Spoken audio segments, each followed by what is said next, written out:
Lapu-lapu. Got to be real aggressive in the earlier stages. I mean, Royal Milk is not going to win this lane very easily, and for the most part of it, when it comes down to team fights, the only way I can see it happening is if the rest of the lanes are doing so well that Royal Milk can be the big cleanup rather than Dax. All right, so if you're saying the rest of the other lanes, mid and gold, not looking good, because look, Benny's getting bullied out. Here we go, 2v1 up top. Call, it's easy, forcing out a vengeance from Royal Milk, and that's going to be it, first blood.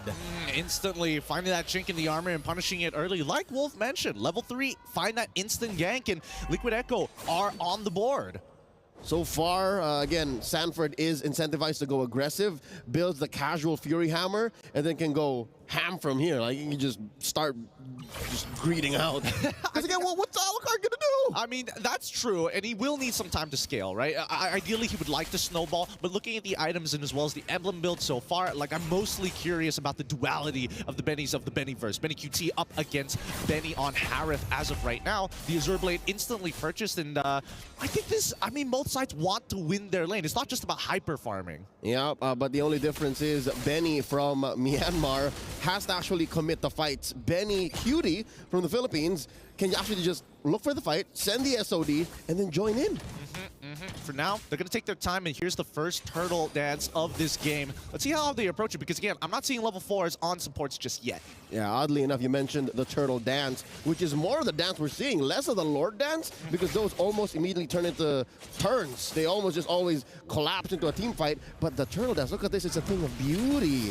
Coming in, Sanford forcing PX7 back into that bush, gets frozen a wee bit. Royal Milk taking control of that northern bush. Carl Easy clean secure.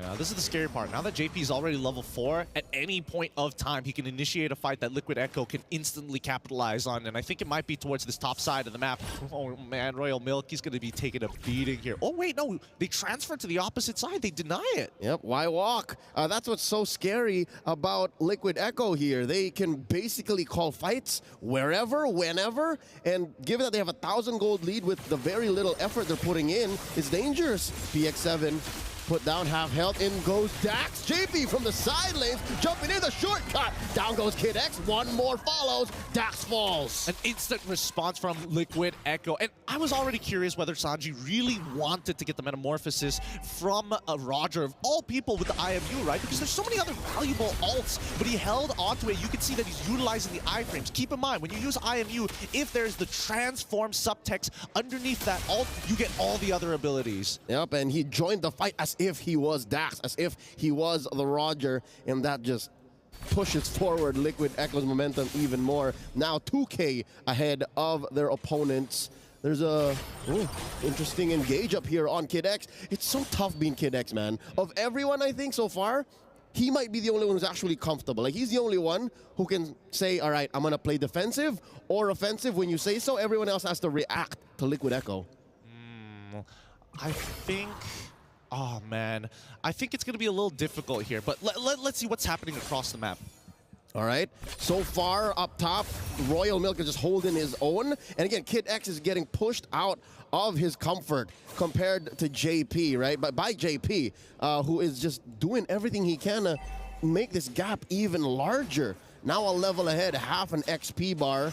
Sanji not even leaving this lane, man. Picking up that enchanted talisman. And confirmed, Sanford indeed does greed out. First building the Hunter Strike as the turtle spawns. Now, for anybody out there who's wondering, man, is Falcon Esports really running with Royal Milk on this Alucard? To clear up confusion here, after investigation, and thankfully with Zipper in my ear telling me this, it is confirmed that FCon had made a human error and picked Alucard, so therefore they will continue the game with Alucard. And yeah, that's just the way it is. Uh-oh, Kid X with the I'm Offended. The fight continues. They take down Carl Teasy. A 3v1 gank squad. Down bottom, not much Benikid can do, not at least at 5 minutes. This does open up a big objective for the Burmese squad. Here's your and then we go back into the matchup up top. Oh, just as we resumed, that was PX7 taken down. What happened there? Yeah, I mean, his flicker isn't back up, unfortunately. He lost it pretty early on, but now, oh! The shortcut. JP says, let's go. Carlteasy continues to wail away at the turtle, respawned during the replay, and now Kid X, he can only hope and wish. Now he's gonna get punished. There's the knockup. Carlteasy gets his sweet, sweet revenge. The beauty of this, of all of this, is the fact that Falcon Esports are compensating a lot to make sure that they can actually make it to the later stages of the game where you actually feel relevancy. And surprisingly enough, Royal Milk is the one who breaks the tower on the top side of the map. All right, at least that is one thing that the Alucard has, as much as it pains me to say, he's very sustainable. Even with the Braves line, again, we alluded to this earlier on, compared to Lapu-Lapu who has to actually land the skills and be active in team fights with the bravest fighter and his iframes and damage reduction, Royal Milk can just plant himself into the lane and do as he just did, take tier 1 up top, allowing for the rest of the map to open up for Falcon Esports. And I think that Falcon Esports, I think this is a great way to kind of handle the situation despite the human error. But PX7, he's got to make sure that he minimizes his deaths, and most importantly, the battle spells need to be available. Uh-oh, down bottom, I'm offended. The stolen ult from Sanji. Benny taken down, and they're not going to greed out. They're going to force back Falcon Esports as they penetrate into this. Oh, no waves. Great clear coming in from Benny, right? At least he knew, if I'm going to die, I'm not going to lose my battle spell. They're definitely going to die me if this wave is here and take my tier 1. I might as well die, clear the wave, and guarantee that I can walk back in. That's long-term planning from Benny, one of the more veteran members of Falcon Esports. Dax spots Carlteasy there. Carlteasy obliges. Let's go. Dax just playing footsies. Yeah, they got to be really careful here. And I think what Liquid Echo is really good at is following up upon each other. Because I'm not going to lie, it's pretty difficult to land the chains sometimes, unless it's the enhanced chains. That's a different story. But when you do land that singular chain, the follow-up from the rest of Liquid Echo, it's overwhelming. Could this be a pick here? Could Dax be looking to bait something out? Because a lot of pressure on the bottom side of the map. If anything, Dax is one of the few who can actually do that. Low committal, can actually just like and pounce out of dangerous situations. Kid X forcing a fight here. Benny Q, oh, nope. Benny at that. Benny Q just switches it up. Suddenly in the top lane, taking down Royal Milk.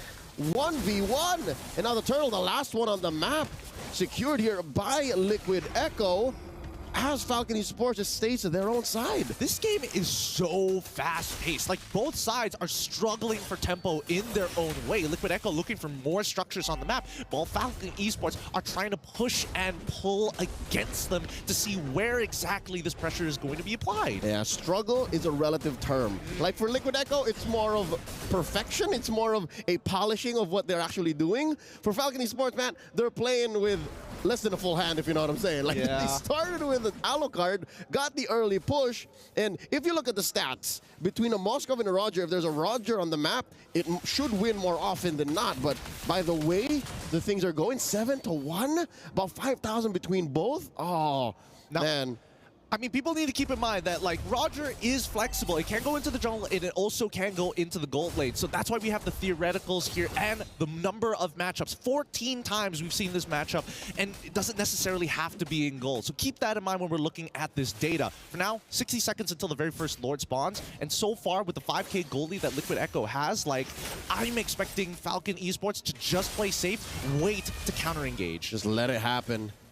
All the more that they try to play with fire like this, calling out the shortcut. Benny once more in trouble. Benny wailing away, throwing out the spears. In comes the cavalry, literally, and they clap back. Down goes Benny Cutie. Dax going on hunting. JP up next, still alive, but just barely in comes Carlteasy with the chains. And they take one more down, make it another, serving up the human calculator, the apex predator, Sanford. Oh my goodness. Let's look at the replay one more time. As they pull away, the first initial engagers are already down, but Sanford makes sure that they look real juicy in this fight as they fall into the enhanced chains and turn the fight around. Honestly, just a breath of fresh air to save them that fight. That could have easily been 4 kills. Uh-oh. He wouldn't. No, don't do it. Don't greed out. This will punish Benny. There's no way Benny Cutie can survive that. But yeah, again, looked very, very dangerous for Liquid Echo there, but little did we know there was an interception from down bottom where Carlteasy would come through, and we're back at square one. Yeah, despite having a shutdown on to Benny Cutie, Falcon Esports back up against the corner, up against the ropes, could not even consider contesting that Lord. As of right now, I feel like the meta is so tempo-based, right? That's what a lot of these teams are trying to do. It's not about like sticking around these neutral objectives because it's really difficult to stand around the Lord now, to play that Lord dance. So now it's about how much momentum can we generate, right? And more so, if somebody recalls, that might be just sacrificing a lane to a certain degree, right? That means it allows teams to set up for the potential dive, to cut off your waves, and really dictate where the fight is going to be on your side of the map. Which is one of the more smarter things that I think the devs have gotten done here in this current metagame. They've made team fights a little faster. They've made heroes move more around the map. And as you mentioned, a recall, that's as good as a technical knockout. Like, you're out of the fight unless you're like a Chip or like an Angela or a Moscow, which again is why these heroes are so in demand. You're out of the fight. That's it. You lost your team that opportunity. Carl Easy stealing away the orange, depriving Falcon Esports of these resources. Another chains up behind. Kid X in trouble. Oh no. The shortcut keeping him barely alive. And the Lord still swinging. Up top, Dax running through targets. Frigid Ice from a PX7, clearing the waves, popping the holy shields. They continue the aggression. Well, this is interesting, though. Can they get the inhibitor? I feel like it was quite a bold move initially when we saw Sanford flicker forward onto Kid X and hopefully trying to trade flicker for flicker. And I think Kid X did a wonderful job pulling backwards and still surviving, because that battle spell is going to be the big difference in these upcoming fights. He held his ground. He held his ground. ground. He needs this big ticket battle spell. It's what can allow for them to punish Liquid Echo even if they think they're safe, even if they're far from inhibitor range. Kid X can put them into turret range. I think the term we're looking for is the counterplay ability that enables Falcon Esports to turn things around. But let's look at the goal distribution as of right now. In terms of minions, just wow, okay, that didn't seem 100% correct there, but let's see. Dax already with the endless bat. Oh no. Oh no, the counter playability to the counter playability, because you pull JP, he brings the rest of Liquid Echo with him, pops the shortcut, and Sanford just pops right back out. Like just maybe 10, 15 feet away. It's like, 10, 50 feet. I'll stay over here. Yeah, I know. I totally agree. And I think this is a great timing for TLPH, because by the time that Lord spawns, JP is going to get his ult back up. And this is what I'm talking about when it comes down to tempo, right? Being able to dictate the fight with some foreshadowing and foresight of future things to happen, like neutral objectives, is so very important. But let's look at this Alucard build for a second, right? They've already got the Brute Force breastplate, going traditionally to, as you mentioned, that semi-tank build. Yep, has the Queen's Wings, has the BFB, and I respect that, you know? Game knows game, so if this is what he needs to build, if this is how he needs to play, so be it. Also rocking that Vengeance. Again, we really haven't seen him last that much longer in fights. This hero is just not built for this level of play. So they're working with much less than they could. Now, the Lord just demolished here by Liquid Echo. As Benny Cutie works the opposite side of the map, Falcon Esports knows that this is the defense of a lifetime. Like, they just have to... They have to clear this Lord, and they have to save their base at least. Like, that's bare minimum. It's bare minimum for sure, but I definitely think that they haven't exactly set up checkmate angle in the most efficient way possible. However, even though they don't have checkmate angle, look at that EXP difference. Sanford just bought the Winter Crown, and I'm guessing that Liquid Echo, they're going to dive for an inhibitor. Yep, again, you're allowed to greed out in these kinds of situations. So he built the Hunter Strike first, went for a Winter Crown, and can now force a fight. Vengeance by Royal Mick already after the enhanced chains. Top lane inhibitor taken out. The base has been penetrated. Mid and bottom going to be up next. Lord still standing, taken care of by Falcon Esports. Good defense coming in from Falcon Esports. You sacrifice one inhib, don't worry. But now the second wave start to come through, and it's now desynced. Step by step, Falcon Esports knows what they have to protect. They know how they can keep this fight going. Now there's an enhanced wave down bottom. Sanford looking to make it stay. Goes down now. The jump in. The response from PX7. Down goes JP. But where's the clapback? Dax jumping through. Saves himself. Sanji with a stolen ult as well. Reset. And Kaldizi looking for one more. Pops the passive on the PX7. In comes Kid X after the conceal, sends Liquid Echo packing. Oh, Oh, man. As much as I would like to say that this is an incredible defense from Falcons, they're missing 2 inhibitors, which is going to affect them in the next 85 seconds when the next Lord spawns. It's going to be difficult to walk out, right? Because now Liquid Echo have so much tempo, and they can keep on holding it against Falcon. Oh, you want to walk up to the Lord? We'll just wait for the waves to push into your base. It's your choice. Yep, I'll have to amend my statements about Sanford greeting out. It's actually him just bum rushing builds. Like, he's just having such a good time, an easy time on the map. 3-0-4 on this Lapu-Lapu that he was able to build not just a full Hunter Strike, not just a couple of good defensive items, but also the Winter Crown. I think there is a certain level of foresight here, right? Because again, he's already got the Athena shield. He knows that Benny is going to be the big guy who chunks him out. And Dax, yes, he's already level 15, accelerated super fast into the game, but if he stops the Lycan Pounce reset, that's already a very big win for Liquid Echo. It forces Dax to actually take a step back and reconsider the options, even if he trades 1 for 1. And that's just Sanford we're talking about. What else the rest of Liquid Echo? Again, JP, a one-man initiation machine. Sanji, just ever the versatile Swiss Army knife of both engage, crowd control, damage, and then you have Benny Cutie, who we really haven't seen much doing, right? So that means he's just a soon-built artillery machine. Like, he's only really been working on turrets. I mean, he has only been working on turrets, but let's not forget, the last time we were casting Liquid Echo, I mentioned it before, it's about the insurance policies. And Benny, he's up there, he's just like, we got the premium on this one. He's got full build. He also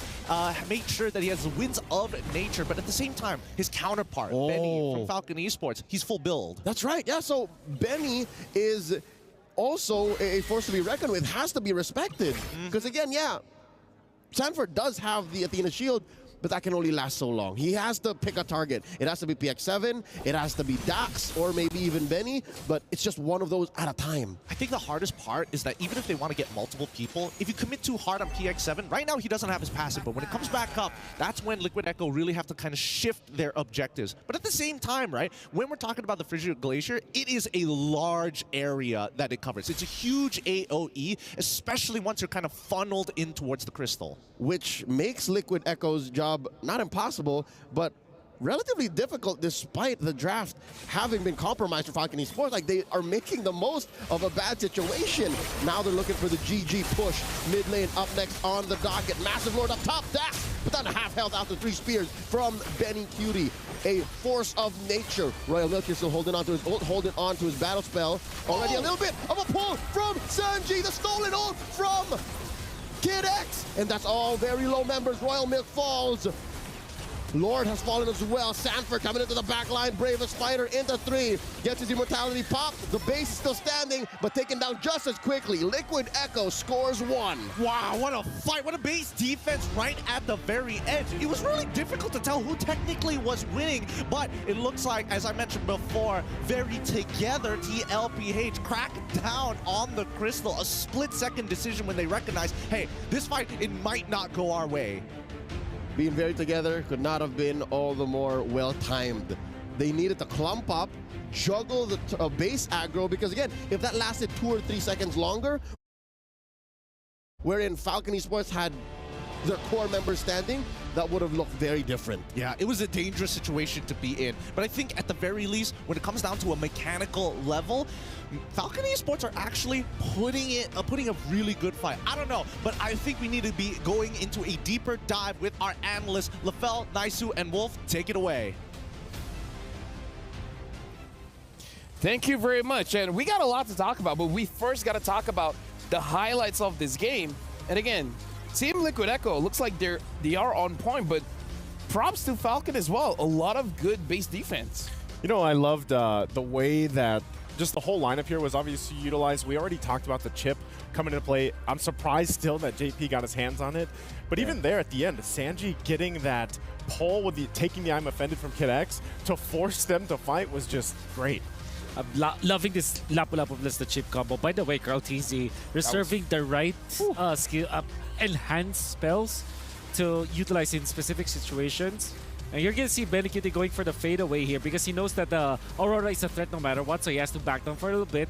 Then finds the big SOD on to Dax, and like I said, he doesn't have to prove anything. Goes to the back lines and just pushes the turret.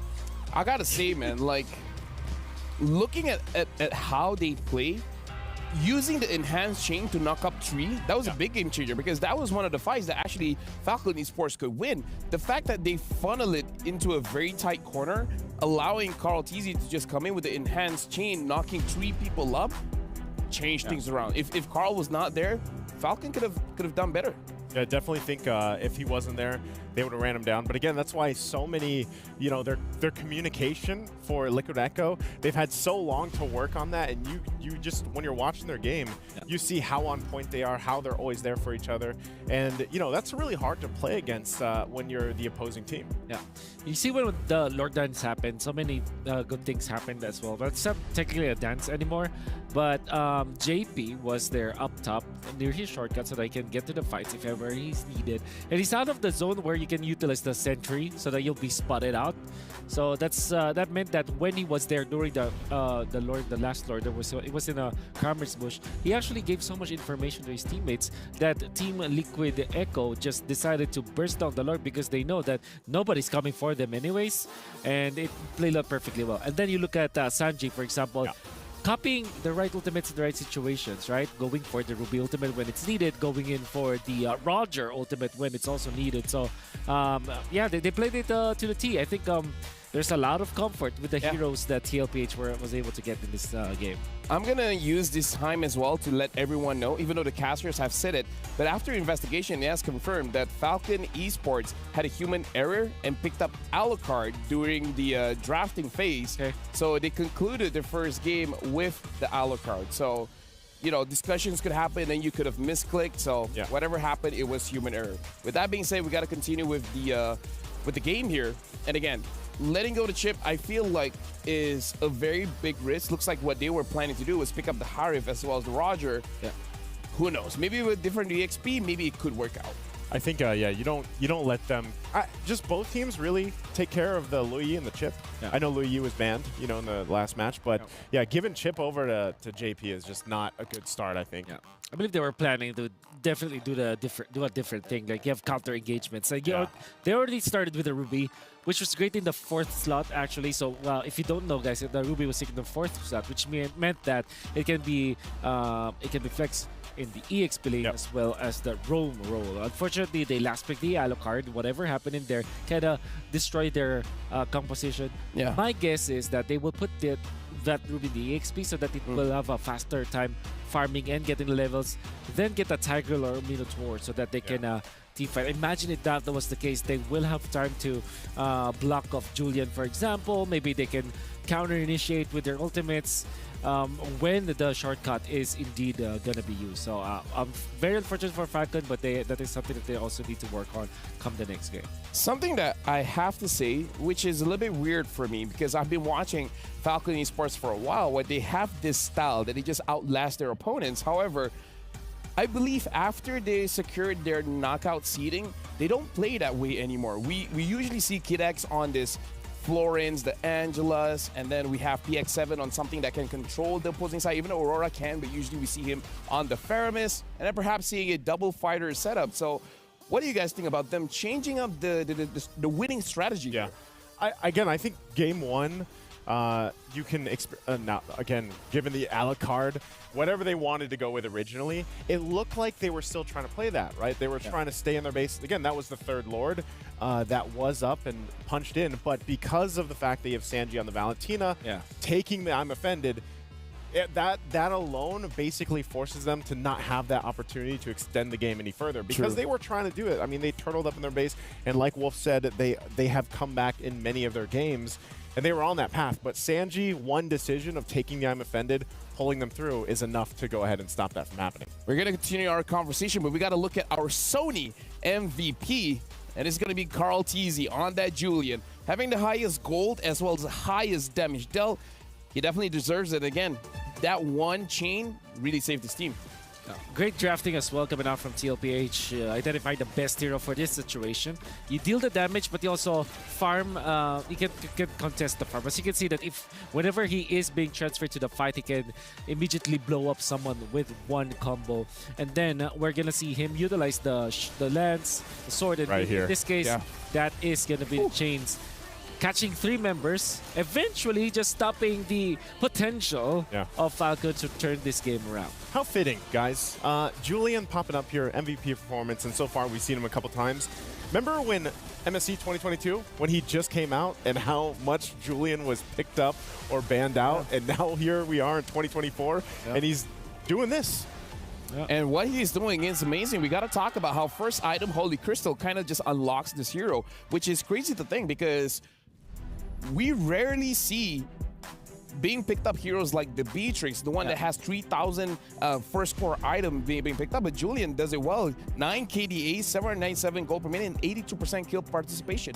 Or farming from the jungle where you're essentially uncontested. Ruby plus Aurora is a strong mid duo, but it wasn't enough because they don't have the best silence to go with it. Both Roger as well as Harith depends on a lot of farm, and then you add in the Alucard, which technically loses against the Lapu-Lapu and also needs the farm. Although he was able to destroy a turret up top, that was only because the defender was actually teleported to the bottom. Technically speaking, it's not actually a free turret. With this Julian being active, there's no way to stop him farming. And Carl TZ just had a lot of farm in this particular game. Sounds great, but I would rather the Alucard just go for a basic attack build, you know? Berserker Fury, and let's battle. I mean, it's greedy, sure. You don't have a frontline for your team, but, you know, with what you have, might as well, right? The high risk, high reward? Yeah, about all he had was vengeance, you know, at that point. Pop the vengeance, you know, go in swinging. And it makes me wonder, too, like, what would have been the game plan for Falcon Esports aside from the Alucard there? Because I think you're right, Lafel. I think if they go for those more sustainability heroes in the roam, the Angelas, the Florins, that might serve them better against a team like Liquid Echo. I like the idea of the Florin. It's great versus Assassins in general. Well, the Florin alone will struggle from Assassins, but his teammates won't because of the global presence of the ultimate, right? You pop the ultimate, you don't have the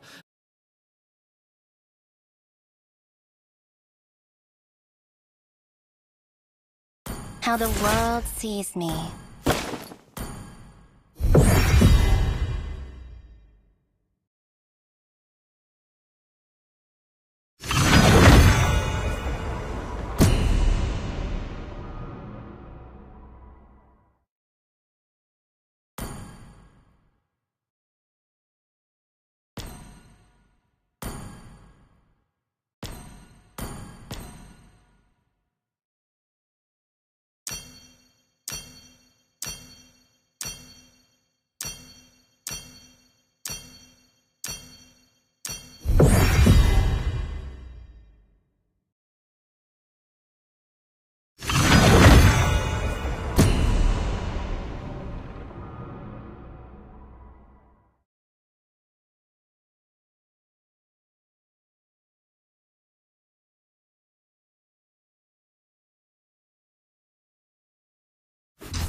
Welcome to Mobile Legends!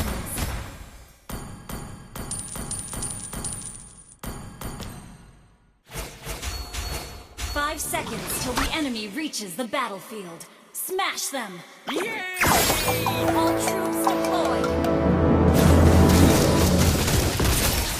First blood!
Been slain.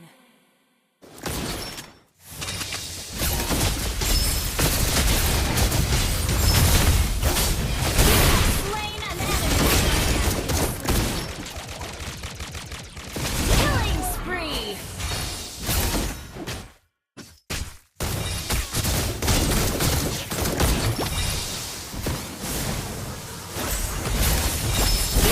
Slain an enemy. Shut down.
team destroyed the turret. Triple kill. Wiped out.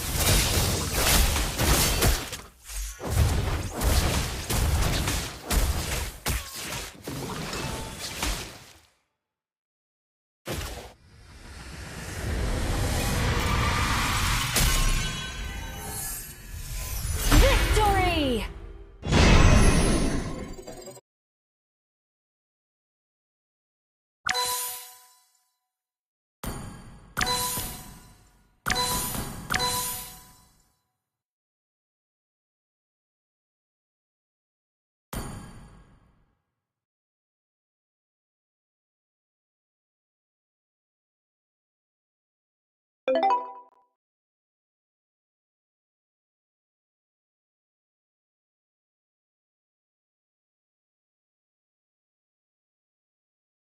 Anti-heal anymore for 5 ultimates. So honestly, right now, looking at both draft here, but before that, we got a game fact here. Carl Teasy holds the second highest average KDA among all players with 17.2. Super Marco has 20.7. I mean, talk about dominating performance.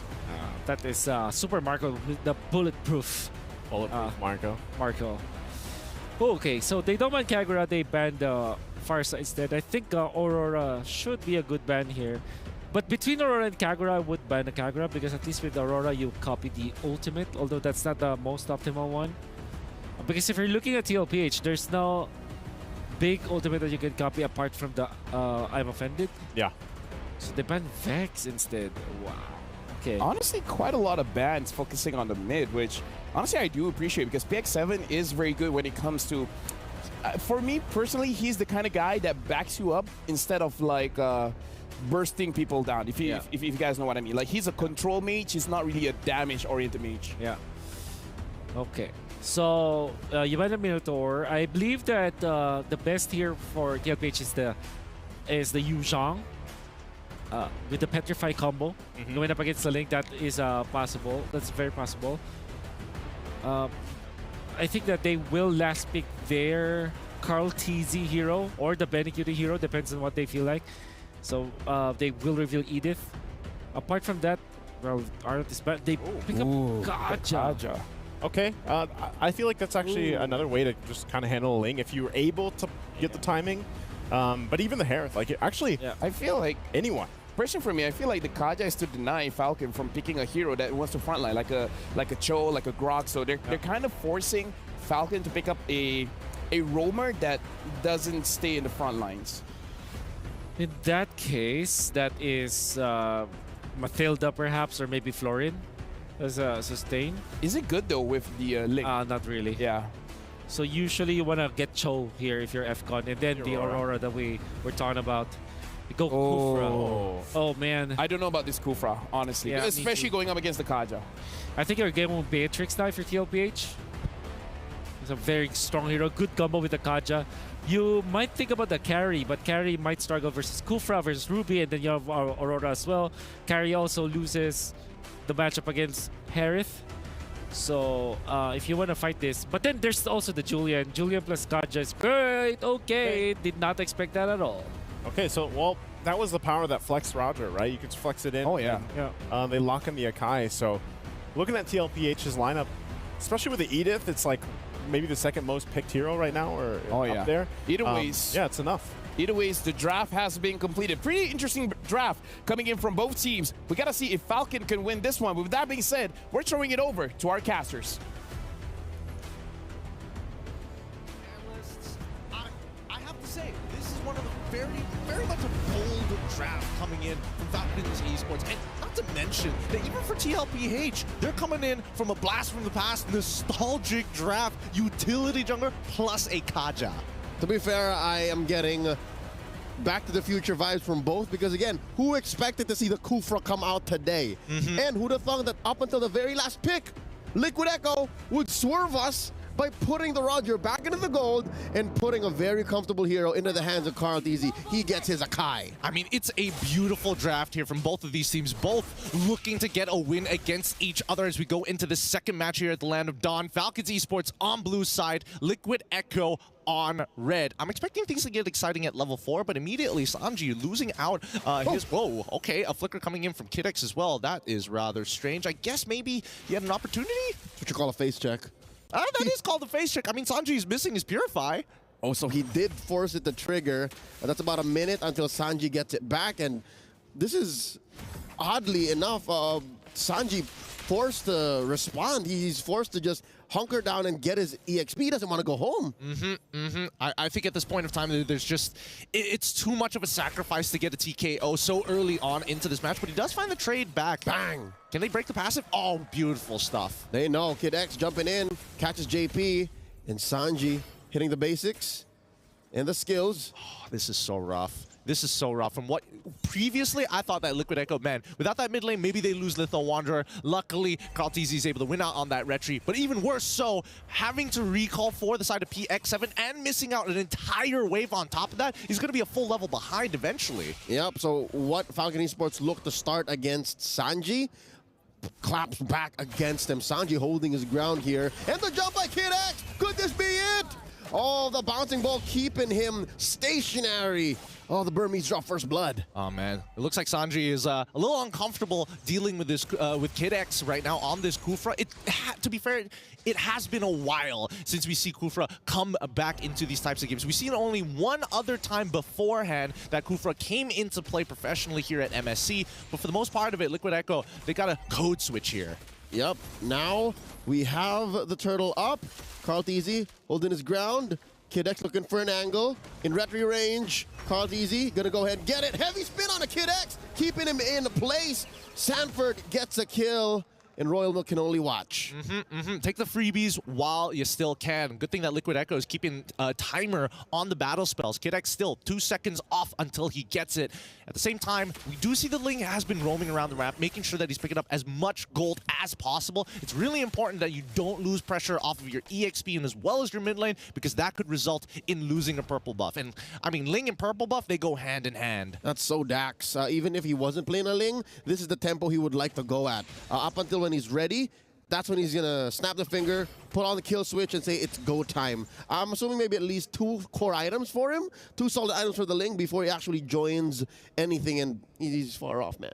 Far off. He's pretty far off. It's gonna take some time. I think this is gonna be a slow burner for the most part of it, unless, you know, we see Liquid Echo kind of like break up apart. But notice them, right? They're moving in kill squads. They're making sure they don't give opportunities. And oh, nice dodge. Benny Cutie smelt something in his midst, and he lets go. Look at that aggressive first built Sky Piercer. Yep, he loves doing this, right? He doesn't deviate too much from his build a majority of the time.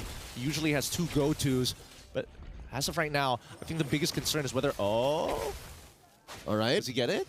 PX7 gets hit with a stolen ult. The jump in once more from Kid-X. Hyperactive, this roamer from Falcon Esports. Kaltizi catches a freeze from PX7 in mid. Oh, I think what they're doing is they're forcing a response from Dax here. The pull! Divine Judgment! Benny Cutie scores a kill on a Kid-X. Yeah, I think as of right now, the rotations coming in from Falcon Esports needs a little bit of foresight, right? I like what they're doing. They're kind of like compromising that mid lane, forcing Sanji to not really walk out of it, but the side lanes are coming at a big cost, right? Benny Cutie is a full level ahead at this point of time, and I think that he has a slight gold lead at this point of time. Top side ends up missing 2 minions on that rotation down to the mid, and I think at this point, Falcon Esports really need to consider how exactly do we approach this? Do we take JP out first and then consider going for more, or do they keep targeting Sanji? Oh, here we go. I'm offended. Putting Sanford in trouble, forced to flicker out. There's the Primal Wrath. Lord still standing. Kid-X gonna go down here. Nah, unless Benny Cutie finds 2 in the west. Down goes 1. Kid-X taken out. There's the passive on a PX7. Benny Cutie eventually finds his prey. The fight continues. Liquid Echo starting Turtle Pit and all the way right into Falcon Esports jungle. Yeah, I mean, they're running real fast. Let's look at the replay one more time because they committed so much onto Sanford and was not able to find that kill. As soon as they're out of resources, that's when you see the clap back. I mean, Falcon Esports, it's at this point of time, they need to kind of slow their roll a little bit. Yes, you can use your resources aggressively, like JP flicking forward, but for the most part of it, you're going to need at least two, like you mentioned, 2 items before they get some real profit. Yep, so he's got the Berserker's Fury, but something tells me Falcon Esports, they're not happy with the pace that Dax is farming at. Like, they want him to double time. They want him to hustle. Looking at their net worth and their items so far, it seems like it's Benny who's just on schedule. It's just Benny who's been farming up relatively carefree compared to everyone else, and I'm not so sure that's the insurance policy they're looking for. Yeah, I mean, considering that Benny QT was able to join that fight, pick up 2 kills, and an assist on top of that, like... And then come back. Well, we'll see, because right now, even when we're comparing EXP, like, Akai is pretty huge, and this is the influence we're talking about. Yep. Carl TZ, now look at this, asserting dominance. I dare you, Dax, I dare you. You want this purple buff? Come take it. He can't. Carl TZ stole it away. Grand Theft Purple. Carl has 2 stars. And that's why considered to be world's greatest jungler of all time. It's so brutal. It's so brutal what Liquid Echo is just doing to Falcon Esports, right? It's not like game 1 where it was about tempo. Now it's about, hey, we've already gotten through the early phase of this game. The real question is, how many mistakes is Falcon Esports going to make? And it's less about them just tripping up. Liquid Echo are dropping banana peels. Aggressively so. Like, all right, put it here, put it here, put it here. That turtle, the purple fight, right? That was clearly a ego check by Carl Dean and say, you're going to have to do better than that. And again, this is an Akai. He can just click heavy spin whenever he's ready. Speaking of, it's off of cooldown. I don't think there's much they can do here to secure this turtle unless... Oop, clean take. Very yeah, clean Liquid take. Echo wants to force Falcon out of here. I don't think I guess he's just looking for more information here, right? He does notice where PX7 is, and I think, you know, Carl TZ is at a point where he is just pretty unkillable at this point in time. They don't have a dedicated tank buster as well, and I don't think Benny has enough items to really take him down. Hopefully the item list pops up, because I'm assuming that Carl TZ is going to opt for some kind of MR. Yeah, there it is. Here we go. MR on the way, right? He actually bum rushed the blade armor. Yeah. Right? Because he's prepping up for Royal Milk's basic attacks. He's prepping up for Dax just in case. Doesn't need it anyways, right? Now they continue. They choke out the purple. The I'm Offended coming in from Royal Milk. The jump in from Kid X, but PX7 falls first, and now it's going sideways. Double kill for the Typhoon, Benny Cutie. It's storming out here in Riyadh. Ooh. Triple kill for Benny, and they convert into a mid lane tier 2 off camera though. We see Benny pushing out. Can Kyle find him? Oh! Yes, he does. Gets the basic recalls for good measure. Where you going, little boy? No. Oh, Benny, he's gonna be fine though. He's all right. I mean, but they're losing so much tempo off of this, right? Look at this. Now Liquid Echo can start moving around the map freely. The next wave that comes in, Benny has to completely sacrifice this. Yep. And without that recall, now he has nowhere on the map where he can like find that farm. And look, they faked him out so hard. They're just letting the minions do the work. That's right. They undid his hard work. Here's a quick look at the replay. Honestly, in such a small piece of the map, again, this is just the purple jungle for Falcon Esports. So many things happened. Like, there were so many little fights that Benny Cutie had to keep tabs on to clean up.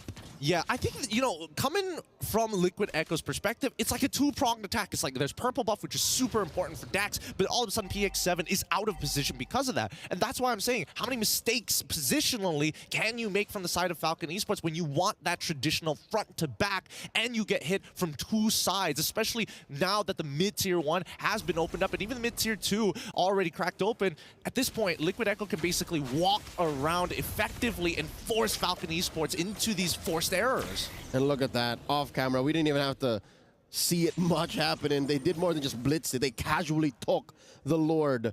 Scored here by Liquid Echo. Now look at the item gap between these heroes, lane per lane. 1,000 between the Ling and the Akai is much more miserable when you think that damage items are more expensive than tank items. Totally agree with that. But at the same time, right, keep in mind that Dax is one of the only people who can actually extend this game. A missed I'm Offended coming in from Royal Milk, good attempt. But yeah, hopefully Dax is able to continuously proxy these waves to stall things out. Because right now, it's almost a 10k gold lead on the very first Lord. Yep. Talking about that proxying, luckily, Liquid Echo does not have the likes of a Chip or a Moskov. So their responses are actually all-in responses. They have to commit. And what was that? A forced flicker on Kid X. Oh, he walked into a lethal bush. Now Benny gonna go hunting. Chases him down, forces a conceal play. Now Kid X coming in with the jump, the full combo, revenge and rage, and Benny Kid is gonna casually scratch away. These are not atypical mistakes made by Falcon Esports. I don't know. It feels like they might have been a little tilted from game number 1 because this game pretty much feels pretty. Honestly, it feels pretty over for them, right? Scattered. It's. I don't see an angle. Oh, Divine Judgment on Royal Milk. He's expired in mid. They're gonna jump in the heavy spin, up and change PX7 zip code, send him straight through, popping his passive and taken down. Here comes Dax, Tempest of Blades right in, trying to clear the waves. They're down 2 men. This is dangerous. It's very dangerous, and honestly, something's telling me that Sanji in his past life was an EXP laner and only played Ruby or some sort, because he is just hitting every single stall, and I'm offended. He was once a jungler. That much I've learned from interviews, but I don't know about EXP laners. I mean, I don't know. He doesn't seem to miss. Every single I'm offended has been like extending their lead or just game breaking. That's what ended the last game. And I think it's going to continue into this one, right? At this point, I don't see a foreseeable future for Falcon Esports to bounce back unless we see Liquid Echo make a huge mistake. And even then, I feel like they could stat check Falcon Esports for the most part, even if it is the penultimate play. Yeah, that's what makes these utility jungler-based lineups work so well. They're so well-rounded. They're not a coin flip from Assassins where, all right, I made the wrong entry or I didn't burst down the right person. You can find re-engages, and they come relatively cheap. I mean, sure, you have to wait close to a minute when you flub the heavy spin, but that aside, you have so many safe angles to attack from. 20 seconds until this next Lord comes up. Yeah, Dax is close to it, but I don't think he's looking to contest. He's just looking to extend the life that they have here in this game. Oh my goodness, he's about to get one no. shot. Oh, no. He doesn't get the Jump likey in, pounce. wall from wall. Dax run. Dax finally lands. Not enough energy to go. Tempest of Blades through. Gonna get this sword. Get a few hits. He's burning. He's burning. It's hot. He's burning. He survives. Cyclone Eye out. Kid X trying to go put up the wall through, but Benny Cutie jumps in, tracking. Dax taking him down. Now it's Kid X's turn to get punished. Double kill for Benny Cutie. While Carl Deasy was taking the Lord. How many stacks does this young man have on his spear, sir? Oh, that's gotta be so upsetting. Kid X walks out, tries to conceal his boy Dax so that they can both freely walk away with the extra movement speed. They saw the conceal being used by Liquid Echo, so they had no real means to catch up. And now Benny QT has been just taking all of these kills, 8-0-3, and has a GDS. This man is living in the future.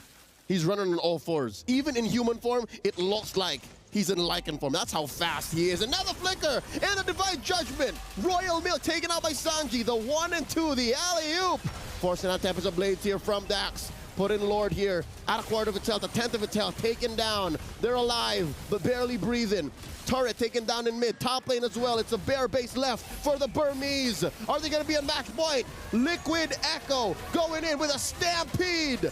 Betty's going to try to defend, but it's over. 2-0 for the champions of MPL Philippines. Oh my goodness, what a brutal game this was. What an absolute beatdown from TLPH. Whenever you're expecting to see Falcon Esports bounce back, they take away their resources. They're giving them leg kick upon leg kick upon leg kick. And that just stops you from getting up even. Don't even think about throwing out strikes of your own. Yeah, I mean, your ankle's honestly breaking at this point. I think at this point, Falcon Esports, they need to calm down. They cannot be making these simple mistakes time and time again. And I think, unfortunately, yeah, this is a very tempo-based meta that they have to really consider how to make those first approaches effective. I'm thinking they should just regroup, start at 0, find that groove back, find the spirit. All right, well, with that being said, let's throw it over to our analyst once again. Break it down for us. What could have been done better? I mean, honestly, when it comes to what comes down better, I kind of feel like it starts in the draft because, again, I feel like this Kufrape going up against Kaja, it's kind of a rough matchup, at least for me. Yeah, rough to deal with. I like the idea of, you know, they picked up the Ling, and we've seen teams find success with these Assassins, but this makes me also kind of go back a little bit and think, man, you know what? Utility junglers like this Old Faithful Akai pick from Carl Teasy still work really well as well. And the reason why it works so well is that because they knew how to utilize it from from the early game to the latter portions of the game. One of the traits of the Kaltizi Akai is that it is never gonna be under-leveled, and typically teams that fail with the Akai get under-leveled so much, get punished so much, but TLPH just knows how to farm well and protect their own jungle. And also, I think Benecutie just is very comfortable with this hero, as well as Sanji. Sanji with the Ruby plays always just keeps his tabs on copying the I'm offended, and was always on point with it as well. Yeah, I would say, again, Carl is the GOAT. He has mastered the damage dealer assassins. He's mastered the utility jungler assassins because we've seen him actually using the heavy spin, I would say aggressively and defensively. Like we've seen the Kufra engages getting canceled by his heavy spin. So I kind of feel like this is one of those situations where I do have to say that the draft was won by TLPH because they have multiple answers towards the problem that Falcon Esports present. Man, just looking at this, like Gideon said, it was, a beatdown. It was very rough. Look at just the disparity in terms of the gold gain of the items even. And that's always, I feel like, the coin flip you play, like Leo mentioned. When you pick an assassin and you start wrong, it's already difficult to make it work, but if you start off on a bad note or behind, getting back in position to even things out is even more difficult. It seems like TLPH, them knowing how to utilize the assassin junglers means that they also know how to counter it. And the answer is always the Valentina.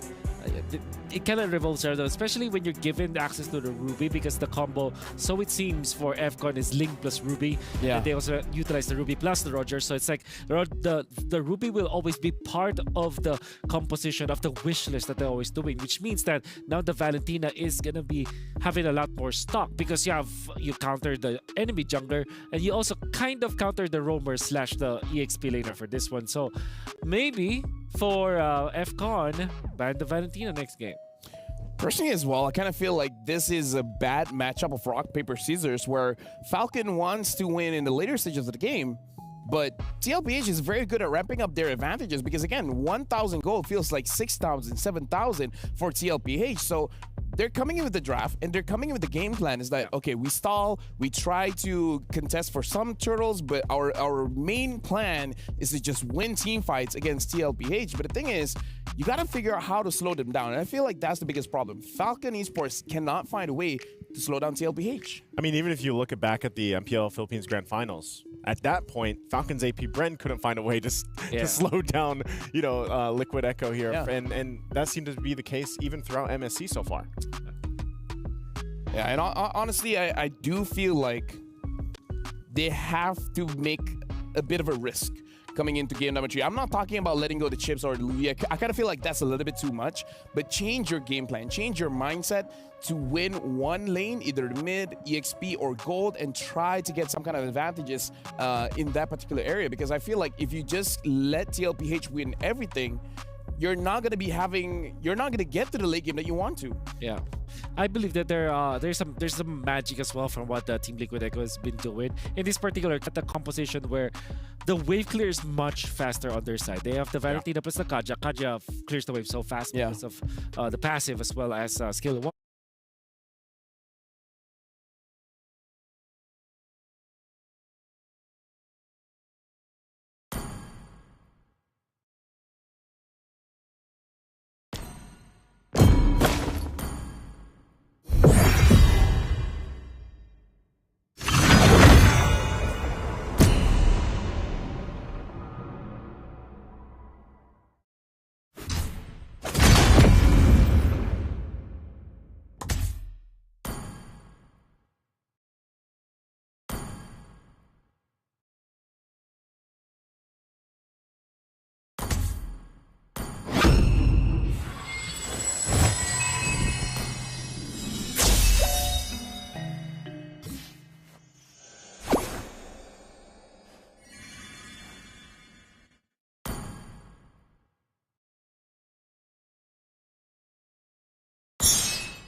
Welcome to Mobile Legends!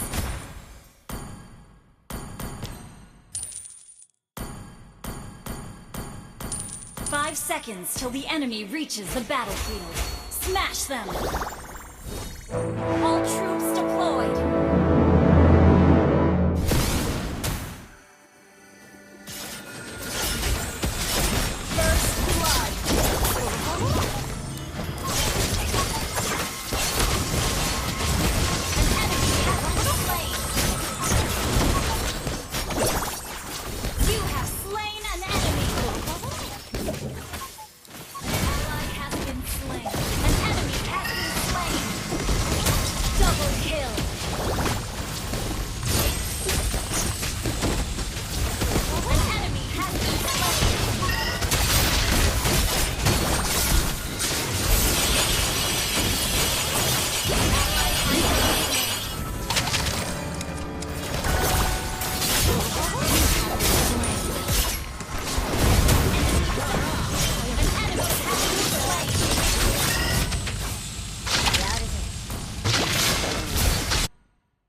slain.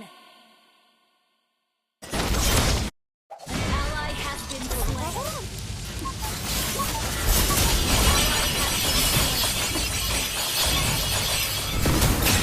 You have slain an enemy. Double kill. Triple kill.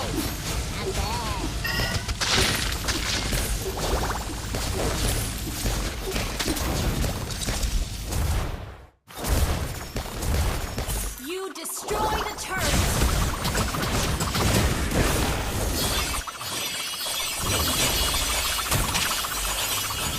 Shut down.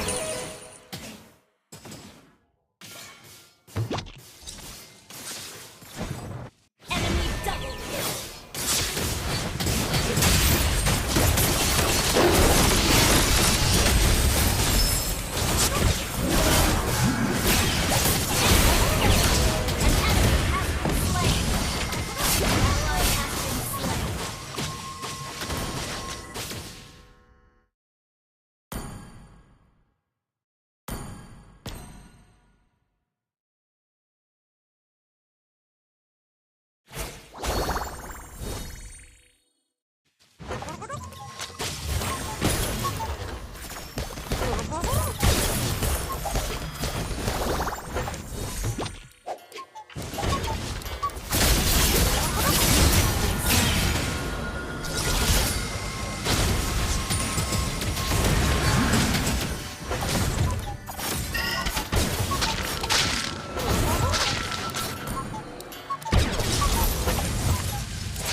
Ally has been killing spree. Double kill.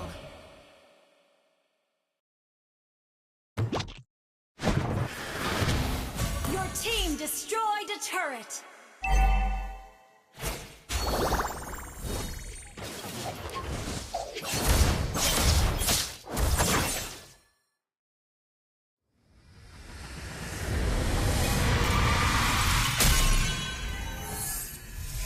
Victory!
And then you're looking at it with the Valentine as well. And the XP side, that's Kid X pushing the boundaries of what he can do with a Tigreal.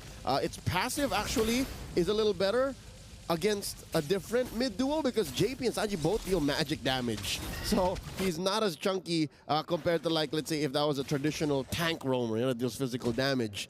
Down bottom, you have Royal Milk versus Sanford. I can see why Sanford's kind of struggling. Yeah, I mean, no surprises here, right? Even Sanford himself is like, okay, I'm just going to have to wait until level 4 before we can really start trading against each other. And more so, he's not looking to win this lane. It's more so he wants to be able to match the lane against Royal Milk and still show up on time. And, well, I personally think that Liquid Echo, they're targeting Dax hard. He goes in, they've got so many different answers. Which makes his job a little harder. Oh, no! PX7 gets bursted down. Sanji with a stolen penalty zone. Coming in against Royal Milk, wailing away. And they go up. The response from Royal Milk as well with the flicker fadeaway. All this while they were playing defensively, Carl-TZ secures the turtle. Kid X able to survive, flickers back. Can Dax survive here? Can Dax get away? He has to give up his small camp. Nope, still fighting for it. And Royal Milk, wow, knocks out Sanford. I think Sanford's a little upset there. He's like, man, well, I mean, that body of the Smith is tougher than usual. Carl-TZ should be able to find it. Yep, push him away. Wait. What? Oh, the body of Smith able to keep Royal Milk alive alongside a combination of his brave smite, keeping him topped up. Dax cleans up Benny Cutie as he tries to get away, runs the opposite direction into Falcon Esports jungle. What's going on? I think we can safely say that Liquid Echo is feeling a little too comfortable here. Too comfortable. Way too comfortable. I mean, I have to admit, their decision-making in terms of punishing their opponents, like Sanford flickering, knowing that Zask is at level 4, without the Dominator's descent, he has no means of escape. Yep. And I think this is a wake-up call for Liquid Echo. Like, all right, we got to take it easy. Again, they are up now by about 300, 500 gold. And an instant replay. Okay, so he did heal up a bit. And I'm sure there was a level of Body of Smith damage reduction that kept him alive from those heavy spin procs. That's so unfortunate. Oh, here we go. One more time. Up top, Kid X pulled in. 3-man kill squad from Liquid Echo. Was that necessary, Sanji? I felt like that was a bit overkill, including the IMU implosion on top of it all. But hey, a kill's a kill, and definitely kind of tells the rest of Liquid Echo, hey, we're not making any more mistakes. Let's guarantee these kills and get back into this game before we start getting comfortable again. Whatever gets the job done. Despite the fumbles from Liquid Echo, I have a sense that Benny's playing very, very conservatively, like Benny from Myanmar, right? Because he's down on EXP. I'm not so sure what the gold situation is, but I can smell that Benny Cutie actually is a little bit more pushed forward. Now look at them, racing down to the turtle. As Royal Milk and Carl-TZ wail away at it, at less than half health. JP looking in. There's the ult, the implosion coming through. Heavy spin, Tempest ablaze, ult thrown out the window, left and right. Sanji secures a turtle for his team as they all disperse. Huh? What? How? What? Why is Sanji the one picking up the turtle here? It just manages to survive despite 2 retributions. Sanji, by the way, is the one that picks up that neutral. And at this point in time, everybody's going to start pushing towards the top side of the map. But look at this one more time, right? The implosion comes through, Dax jumps in, and then we finally see the stolen penalty zone actually getting involved. Sorry, Royal Milk coming in with a flicker with the penalty zone to kind of shake things up. And honestly, it's not that bad. I think that Carl did a good job with the heavy spin, but now Dax, he's dead. Just snapped out of existence. Well, all right. There seems to be a fight that happened here just north of their purple jungle side, and we can only assume what happened. But regardless, that is a huge loss for Falcon Esports. That's a core hero that they shouldn't have afforded to have gone down. I have a theory as to what happened in that jungle turtle fight, but we'll talk about it later. After this implosion coming in, Sanji slain by PX7, serving up a kill. The overkill on top of overkill. Both sides are like, we need to get the job done. We cannot allow our opponents to be walking away with a sliver of health. Guarantee these kills. No quarter. Whatever they need to do to make sure that you go down and we find a conversion elsewhere. Because again, a man missing is a spot for Falcon Esports to rotate into. So if Sanji's gone, that means mid can be leaned hard into. And that allows them to keep this gold lead slightly manageable. 1,000 in. Now JP in trouble. Forced into that wall by a Benny. Oh, here comes the Zaman Force. Gets the kill in. That's a roamer. Taken down. But I think, yeah, JP will be back for the turtle, man. Yeah, he's going to be back for the turtle. And at the same time, we are seeing Sanford actually proxying the wave onto Royal Milk, right? So he's going to be on that turtle first. They can sit on top of it, and we'll see what Liquid Echo decides to do. For the first time, we are seeing that Falcon Esports up by 2 kills, 5-3. But let's bring it back a little bit, right? Because this purple buff is such a big objective for Falcon Esports that Liquid Echo consistently apply pressure. It's not just an objective, man. It's a necessity. It's like a mini lord. For Dax, and if they don't get it on him, then they're fighting half-cocked. Check this out. The ult already spent in by PX7. Sanford checking the flank, making sure nothing comes out. Implosion coming in from Kid X. Royal Milk scores the kill on to Sanji. Now JP, Benny, and Carl walking away. Heavy spin. Oh, they're forced to be on the defense now as Sanford attempts to burst down Dax. Kid X puts up a barrier, checking on JP. Sanford coming back to the scene. Dax scores the last turtle for his team. Flicker out by Stanford. Suddenly, Falcon Esports are alive. Oh, all right. They're coming back, right? They finally dealt with the tilt. They're realizing, hey, this is our moment right now. If we succumb to pressure, then what does that say about us? Let's show Liquid Echo what we're all about. As we look at this replay here, look at this. Kid X gets 3 people with a flicker implosion, catching 3 of the most important members that could disrupt the combo to begin with. Most importantly, they're still targeting Sanji. And Sanji is not all the better for it. He's actually down about 200, 300 gold from PX7, who himself hasn't really been having a cakewalk of a time in mid, right? PX7 has been working hard to make this off-meta hero a thing. And Carteezy walks into that bush, gets pushed in, gets knocked up. PX7 looking for the free hits. Carteezy forced to use a heavy spin defensively. He gets taken down by the Alien Dominator coming in from the galaxies. And now JP down to 5th of his health. Revenge strike by Royal Milk. Not enough damage to force a kill on the JP.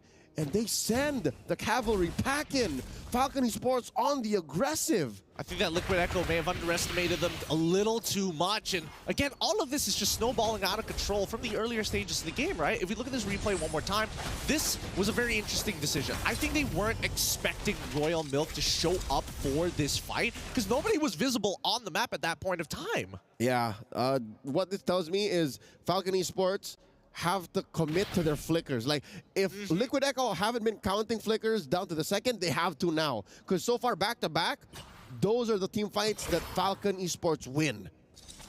For the time being, after looking at the goal differences here, Benny QT just ever so slightly ahead of Benny from Falcon Esports.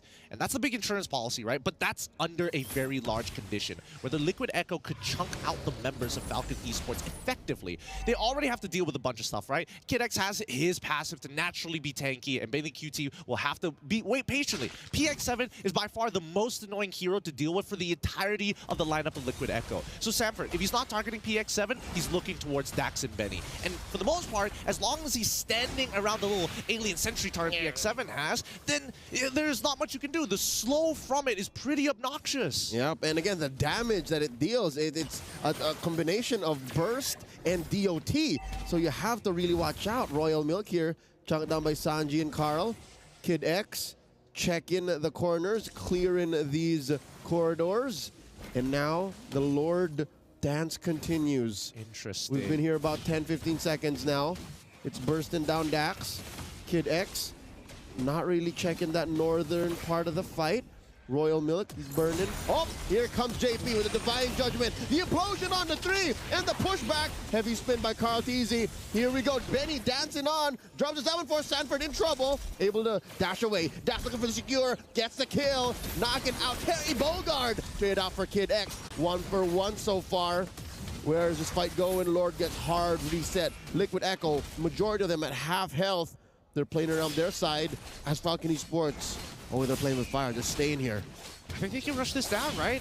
I mean, it's a 50-50. Good luck, Dax. Can they? Here comes Carteezy looking for it. Secures the Lord, steals it away, but pays with his life. Oh, wow. You know what? For all intents and purposes, I'll say that's worth it. I think that's hella worth it. I mean, to be fair, Dax technically shouldn't be in that position anyways. When you're playing against an Akai, you want to be on the outer sides away from those walls. And he's got a 2-level lead on top of Carteezy, which again, very surprising, right? Dax has been power farming and also getting attacked in his own jungle. So coming to this point of time, we're seeing the big item power spikes. I'm expecting a BOD coming from Dax at any second now, but for the most part of it, they have taken off the shades, right? They're not tunnel visioning as hard. Royal Milk is doing one thing with PX7, but even Kid X, he is opening his eyes to the rest of the map to see whether Liquid Echo is going to go for that 2-pronged attack in game number 2. And what makes this all the more dangerous for Liquid Echo is the fact that Royal Milk has his flicker. Benny has his Purify, and we're waiting about half a minute until Kid X gets his flicker as well. So Liquid Echo have to all the more respect the potential for Falcon Esports to turn this fight upside down. The Divine Judgment on the Royal Milk. Try flickering into that. Liquid Echo says as they force an ult out of PX7. This is a tough response from Falcon Esports. What?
Sanji coming in with a stolen implosion. Underneath, he gets punished by the turret. Next time he gets a kill, Sanford knocked out as well. Dax picks up his BOD. Now he's gonna hurt a little bit more. The conceal from Kid X. Spots Carl TZ. Where you going?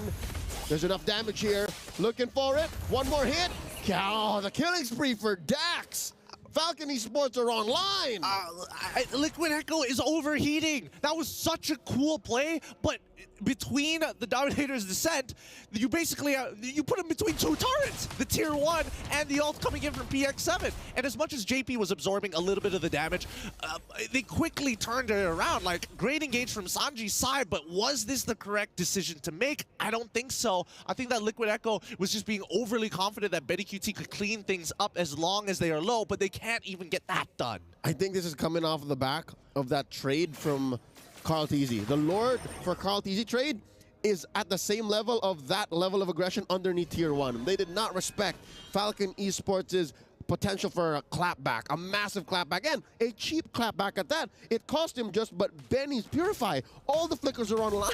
Yep, I think it's by far very worth it. This allows Falcon Esports to actually have a lot of tempo on Liquid Echo. In this upcoming next fight, they're expecting that JP is going to try and make a flicker play, but they have to really consider their options, right? Who walks out first?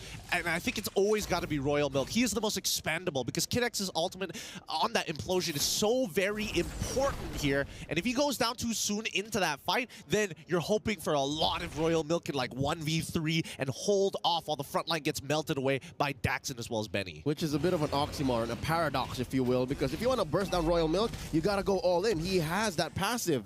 It's not like Royal Milk on the Terizla is a softie. So that gives Liquid Echo a lot to deal with.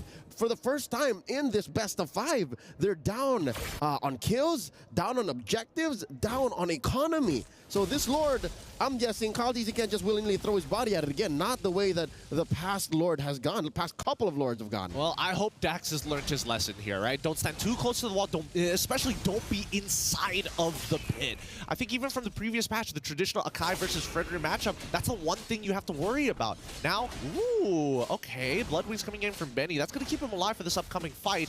Nobody has been really able to close the distance on Benny so far, as long as they are playing in the traditional front to back. Yep, check out this delayed entry by Benny Cutie, keeping himself scarce.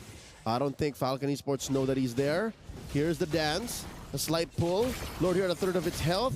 Royal Milk down to half. Oh no, are we approaching the point of no return? We might even get a full-on reset here. That's it. I mean, this does favor Liquid Echo. This allows for them to reset their positioning and allows for them to do a little bit of wave management, given that Falcon Esports pushed in mid, get a chunk of that mid tier 2. Rather interesting. It looks like Falcon Esports now kind of probing at Liquid Echo is like, come on.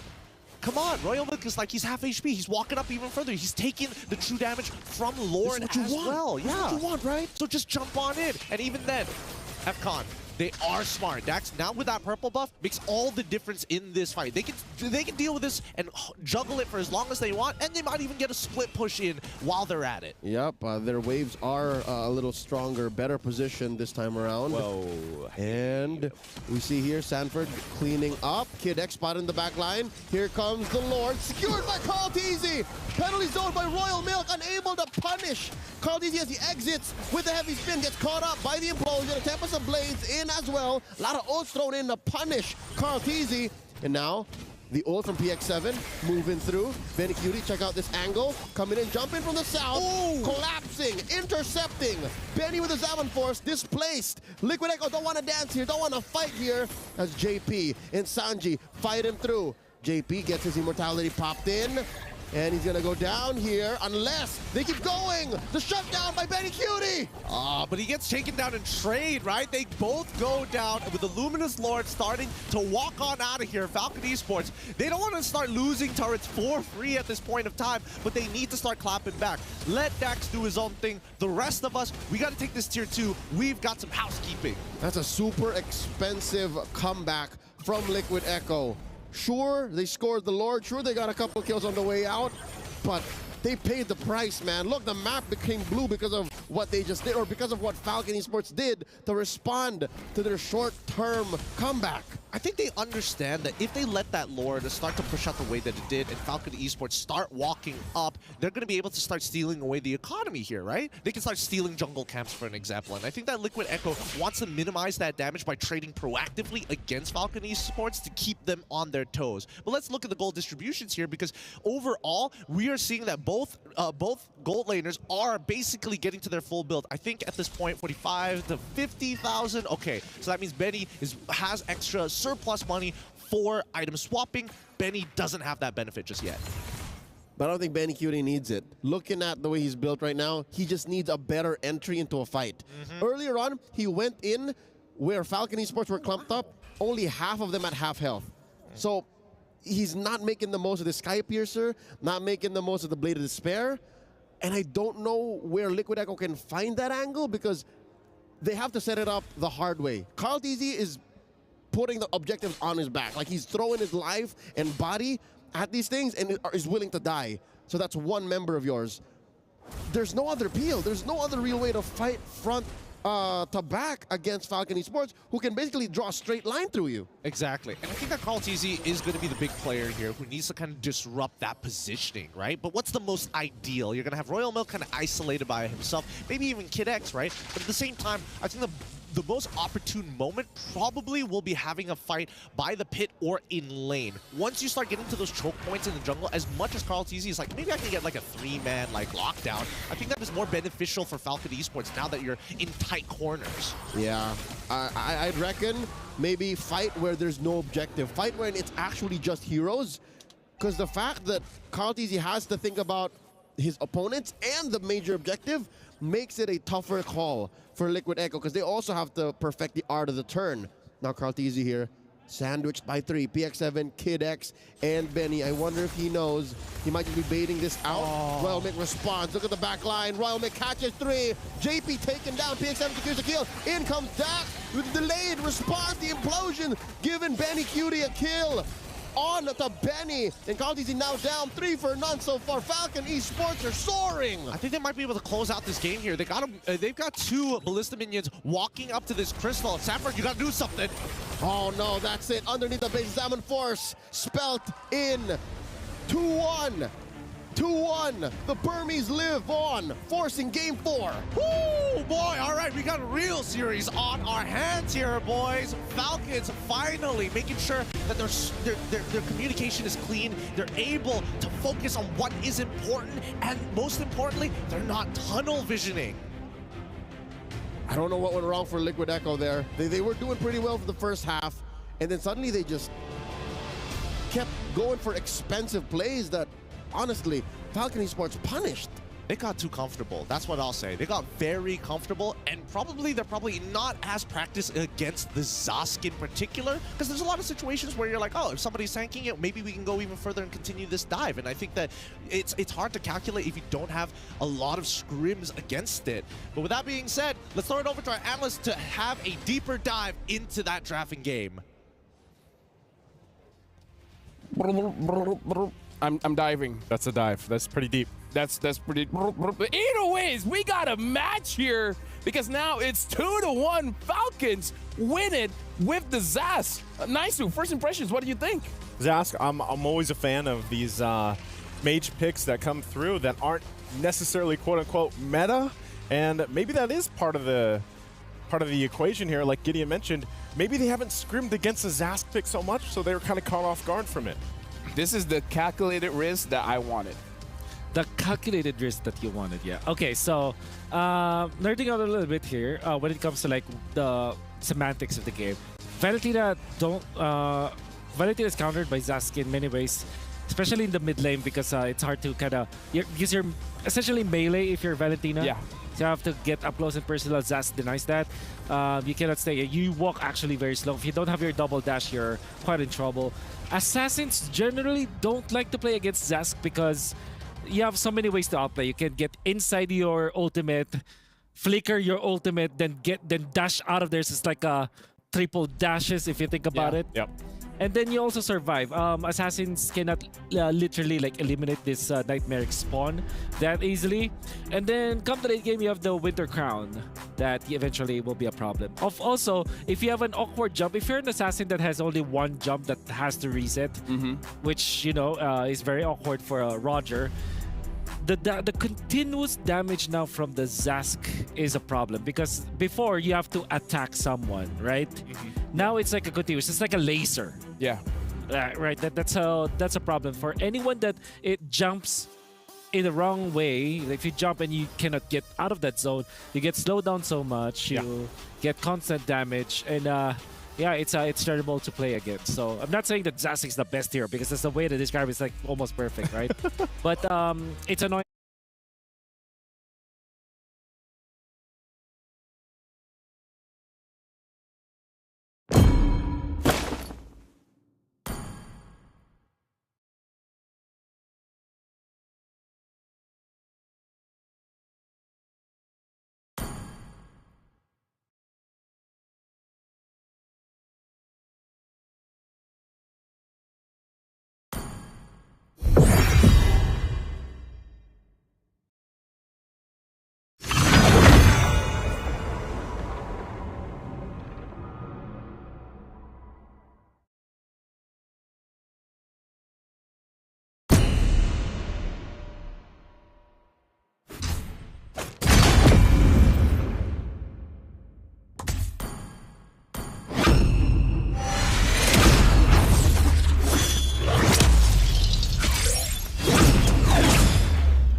Welcome to Mobile Legends!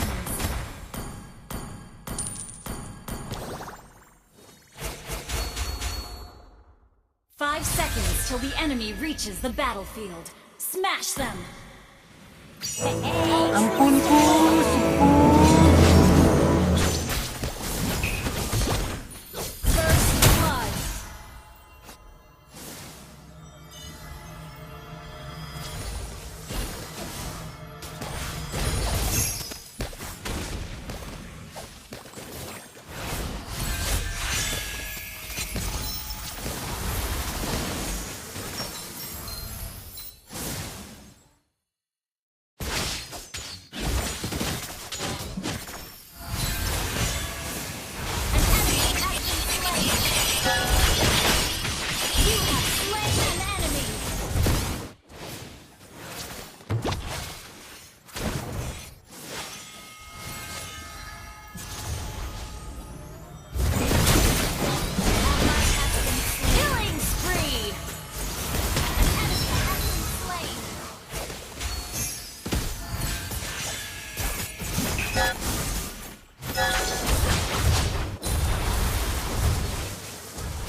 Your team destroyed a turret!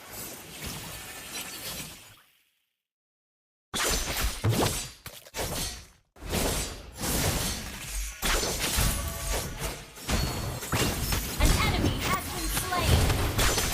Mega kill! Shut down! An enemy has been slain! An enemy has been slain!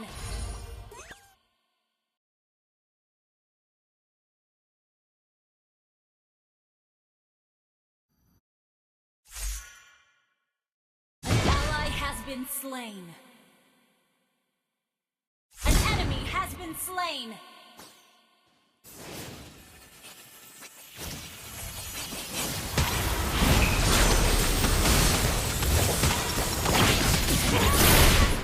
You have slain an enemy.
Been slain.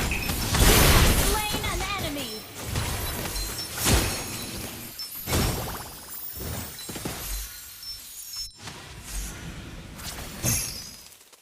Request backup.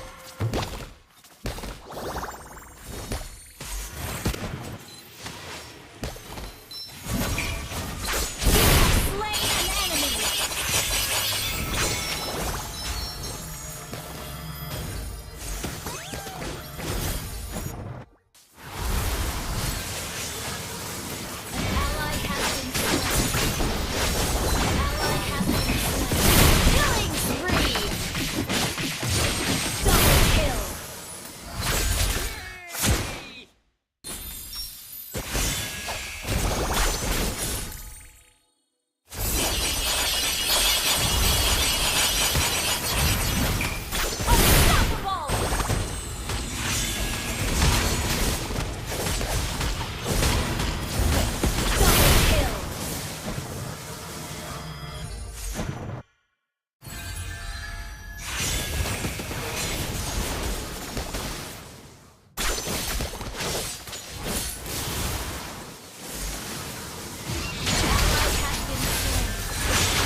Our turret is under attack. An enemy has been slain.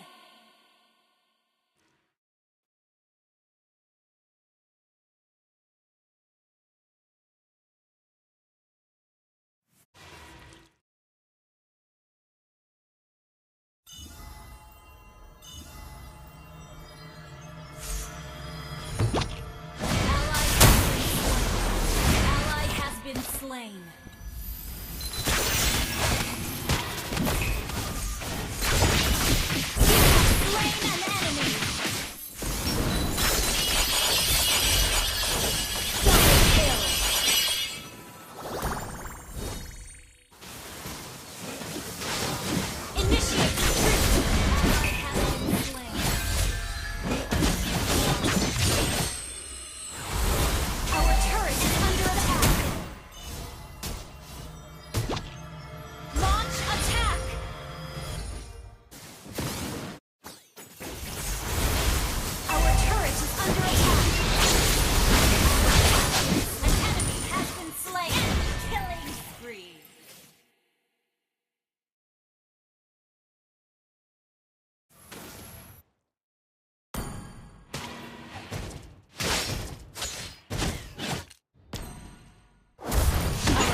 been destroyed.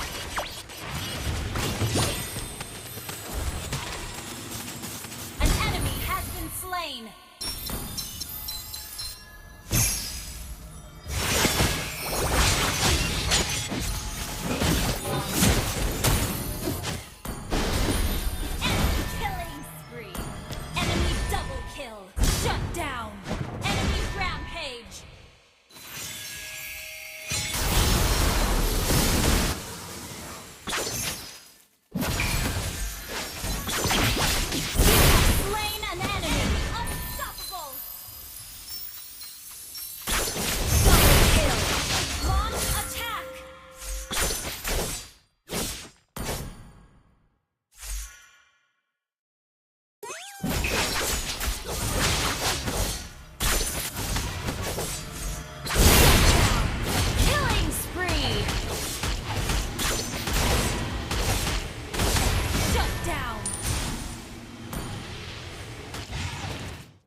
Our inhibitor turret is under attack.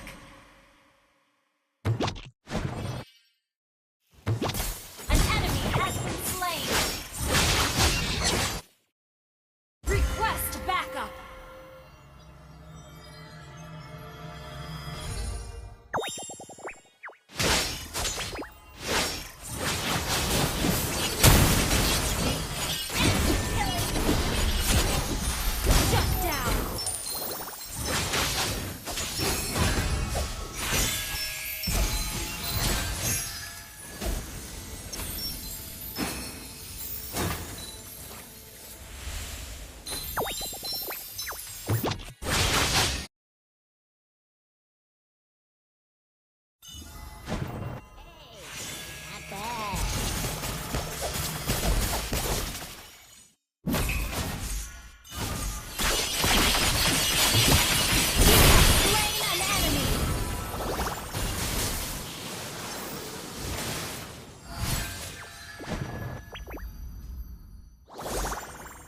Initiate retreat!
been slain. An enemy has been slain.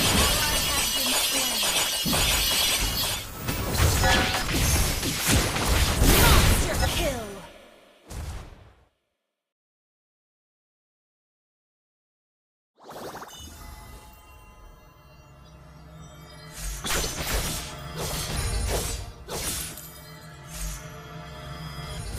Ult is not ready.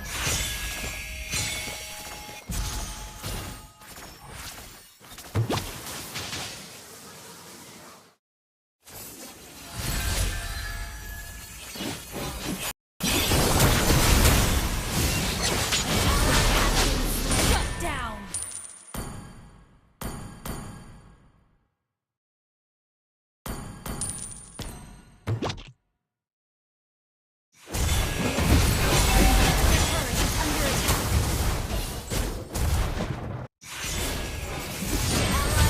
An enemy has been slain. Double kill. Ally has been slain.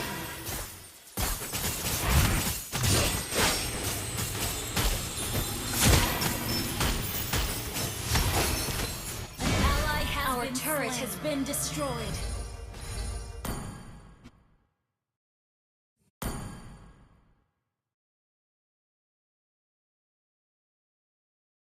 Our base is under attack. Good game.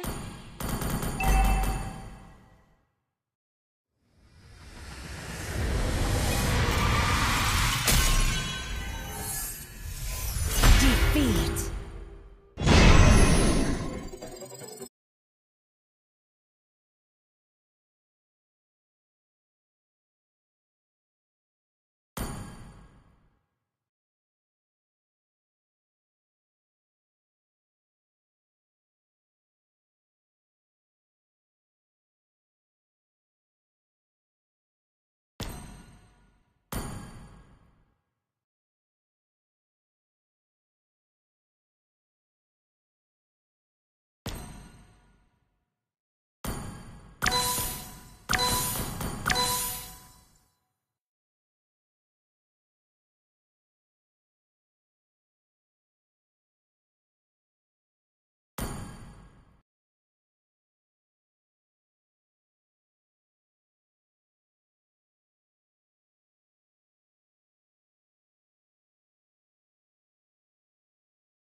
To play against when you're a vanity.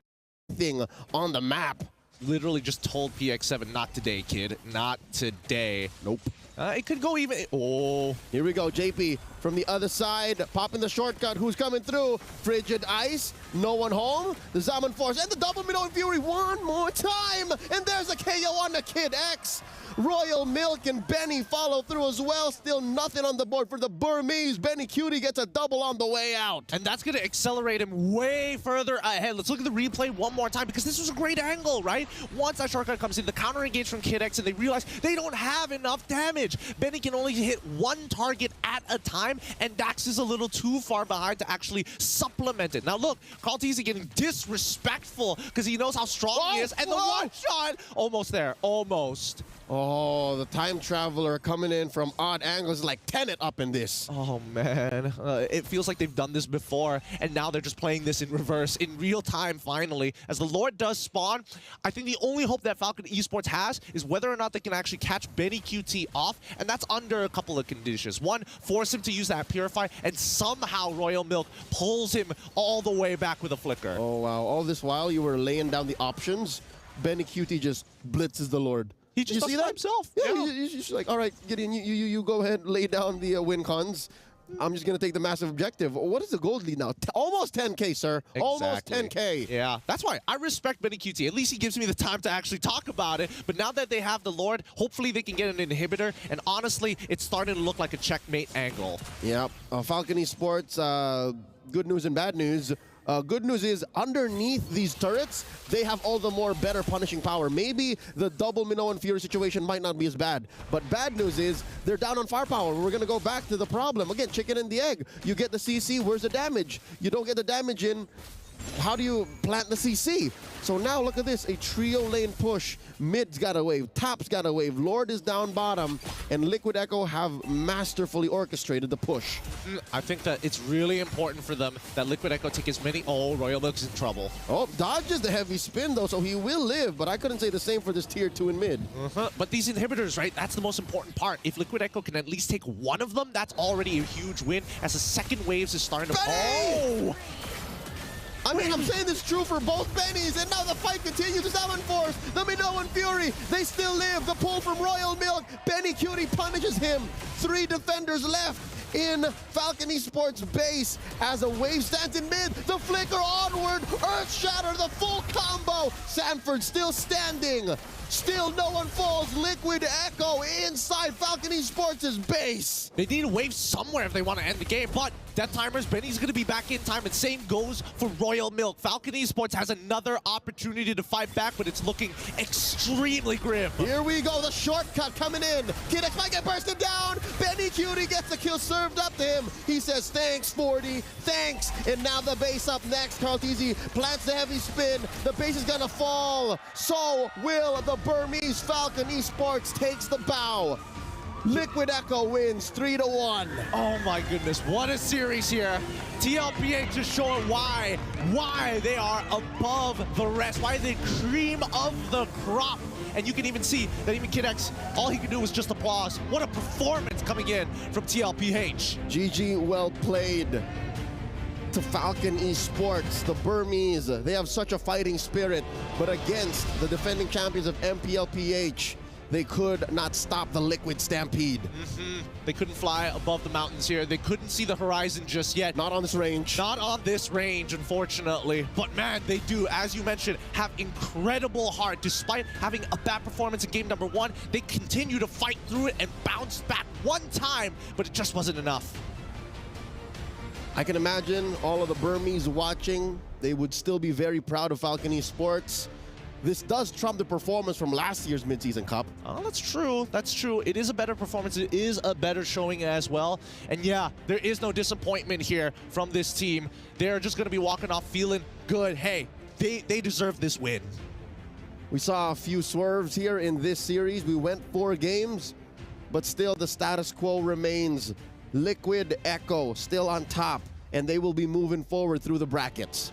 And I think for everybody else, this is just a good showing of what the meta has to offer right now and how important these best of 5s are. You cannot lose steam at the very first game. If you are a momentum-based team, it's all about leaving that impression. You know what I do like about the series? What? We got a little bit of a rewind. We saw what works from the previous meta and maybe even metas from far back that can make a comeback, that can definitely make a difference in the developing meta that we have now. Well, with that being said, we're going to be throwing it over to an interview. Let's hear it. Here we are with the coach of Liquid Echo, Coach Tic Tac. Congratulations. You know, you did amazing game 1 and 2, and a lot of people thought it was going to be a sweep, but game number 3, something happened. Can you explain to us, was it the Zask? Ayun po, medyo nagulat kami doon sa Zas Peak, so medyo narattle kami doon. So they were surprised and they were rattled with that pick, but you were able to bounce back.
How the world sees me is of little consequence.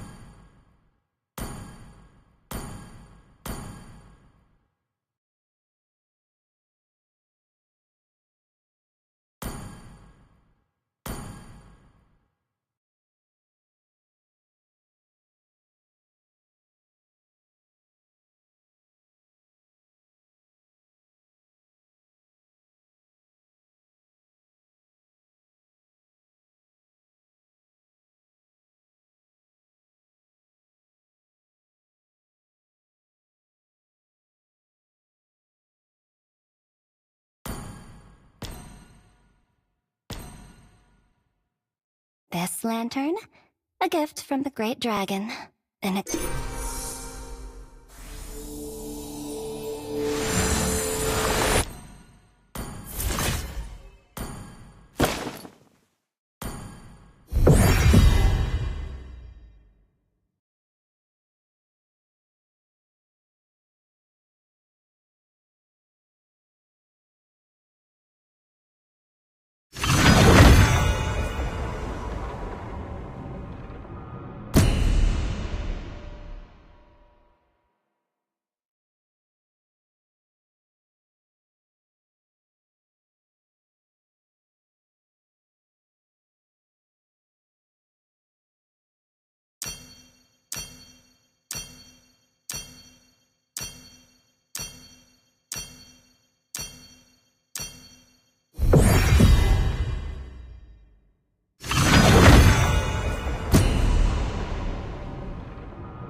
Welcome to Mobile Legends!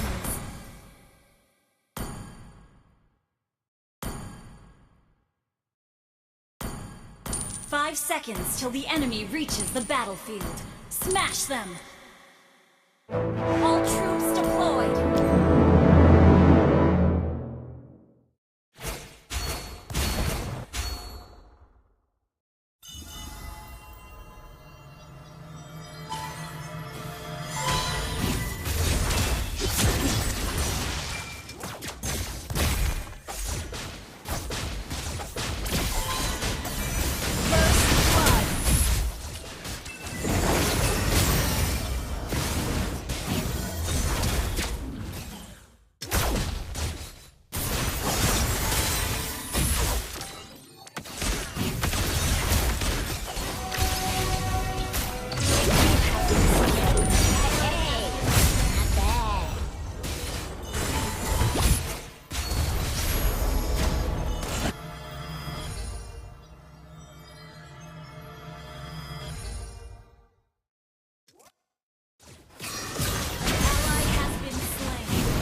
under attack.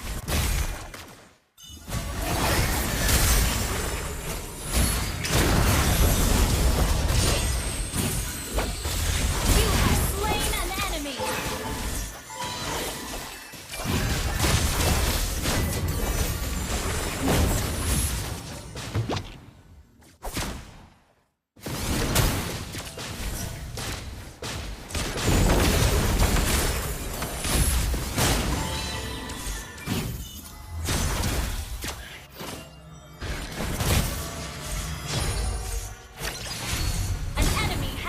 Slain.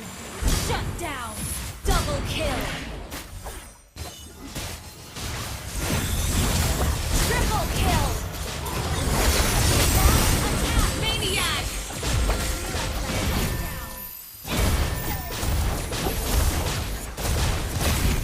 Your team destroyed the turret.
Attack!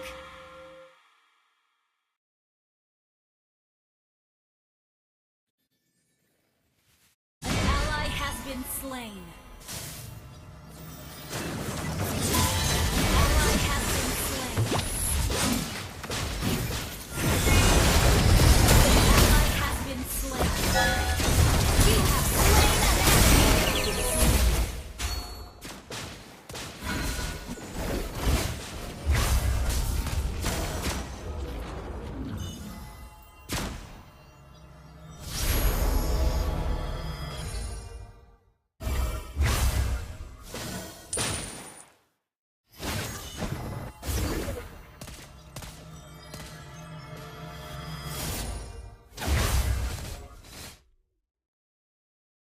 Our turret is under attack.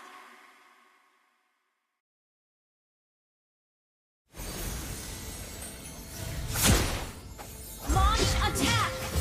Okay.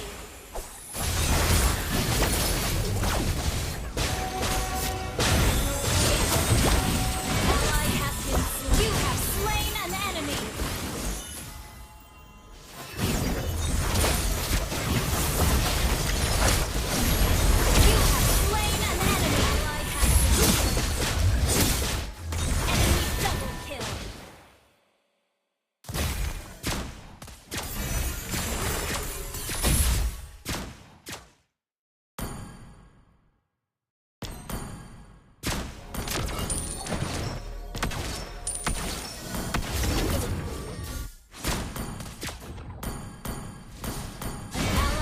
Been slain.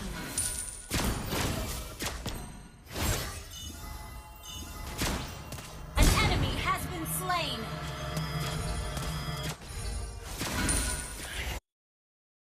An ally has been slain. Our turret is under attack. Our turret has been destroyed. Enemy rampage. Enemy killing.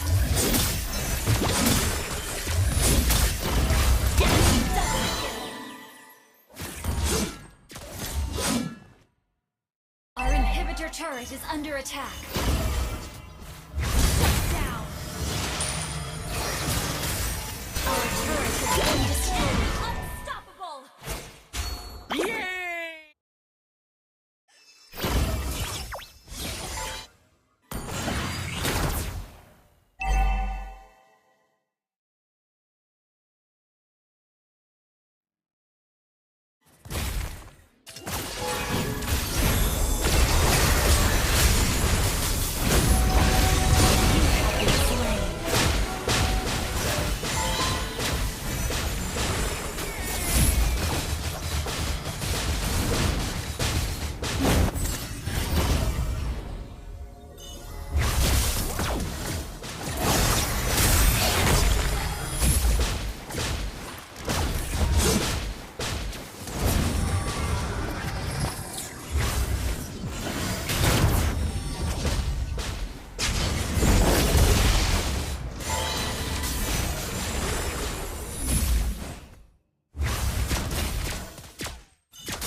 slain.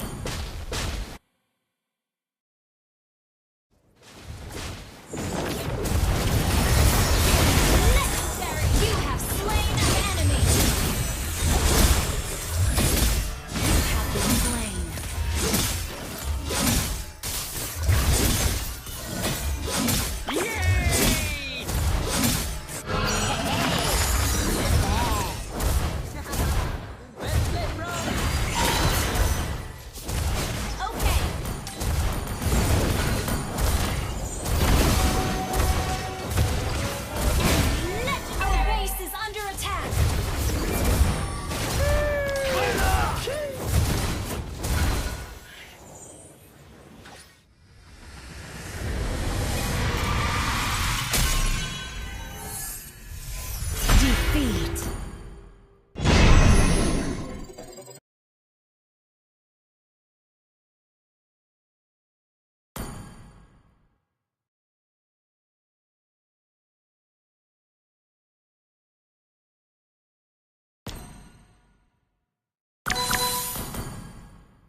Welcome to Mobile Legends!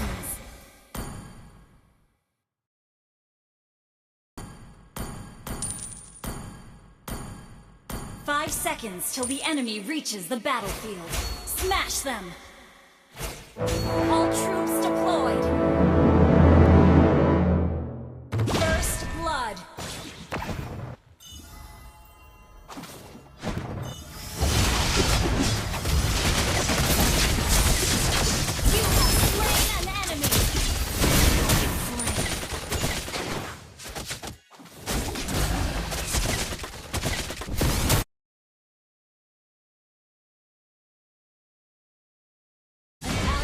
Been slain.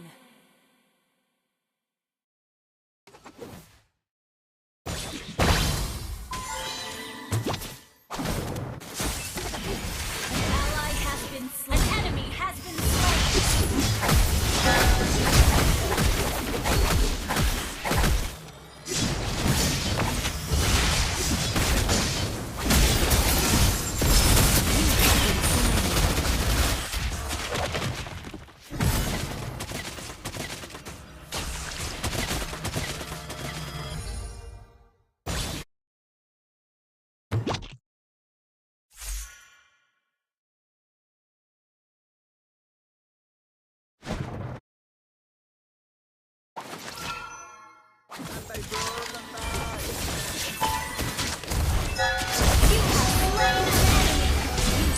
Slain.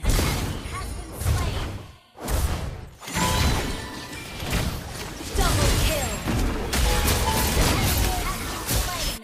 An enemy has been slain.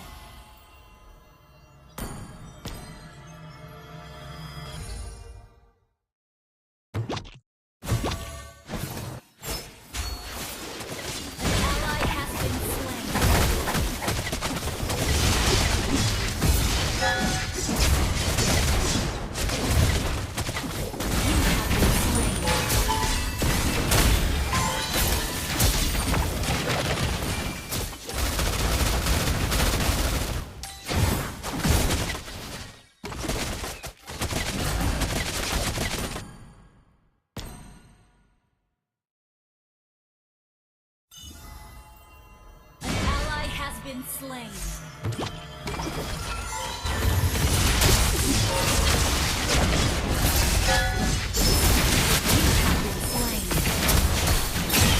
Enemy double kill.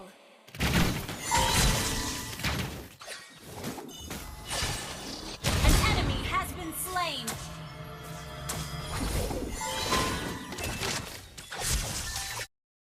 An ally has been slain. Has been slain. Enemy killing spree. You have slain an enemy.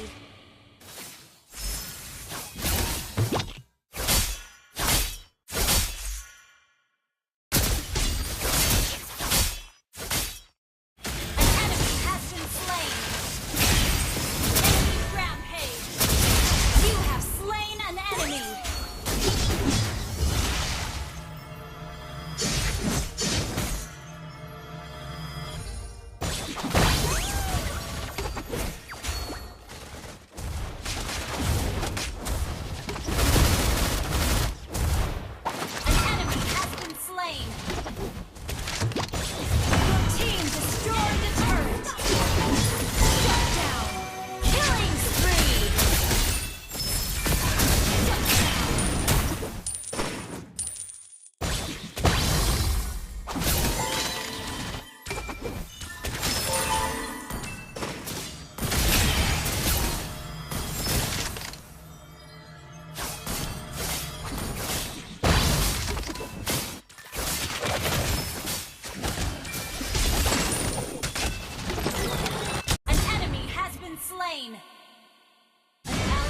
Been slain. An enemy has been slain. Double kill.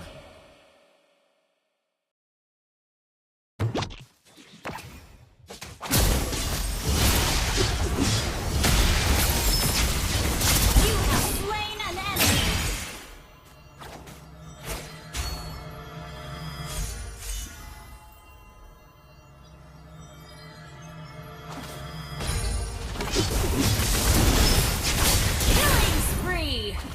Ally has been slain.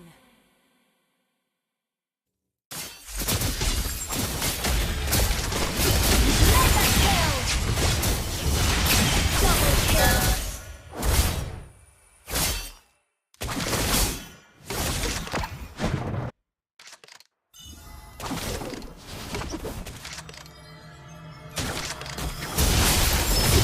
Monster kill!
Our turret has been destroyed.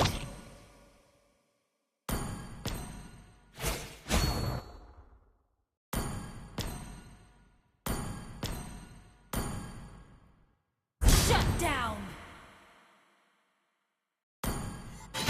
Ally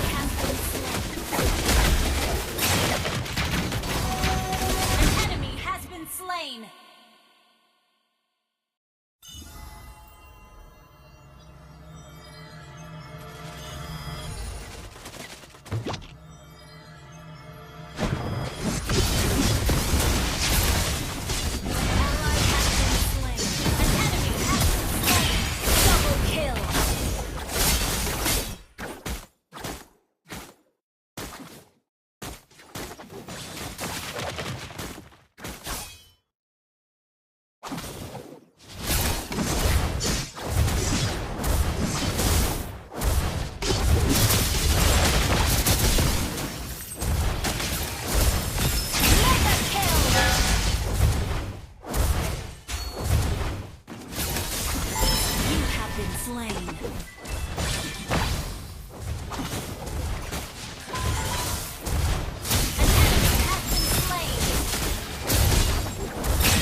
An enemy has been slain. Santay!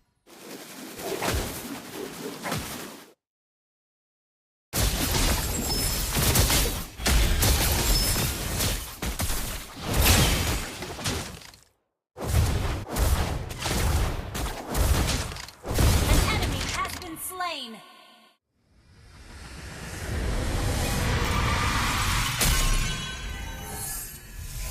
Victory!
Welcome to Mobile Legends!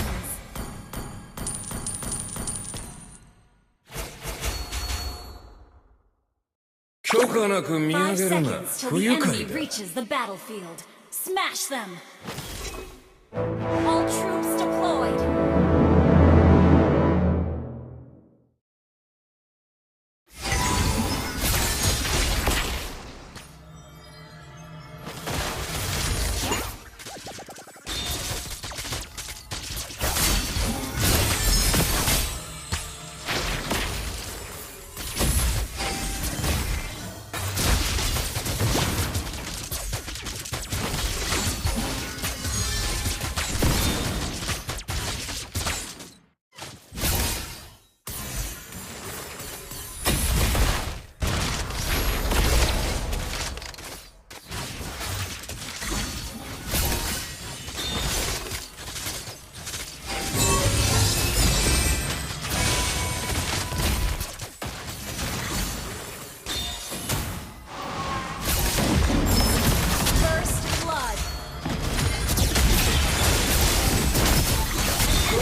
attack.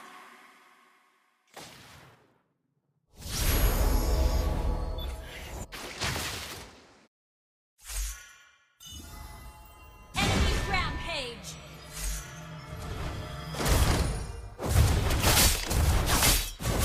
You have slain an enemy.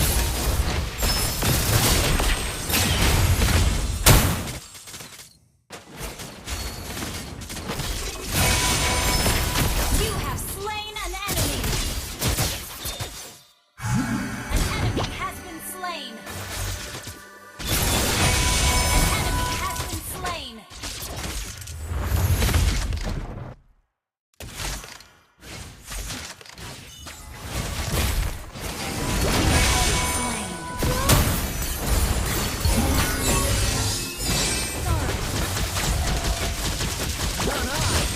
Shut down. Killing spree.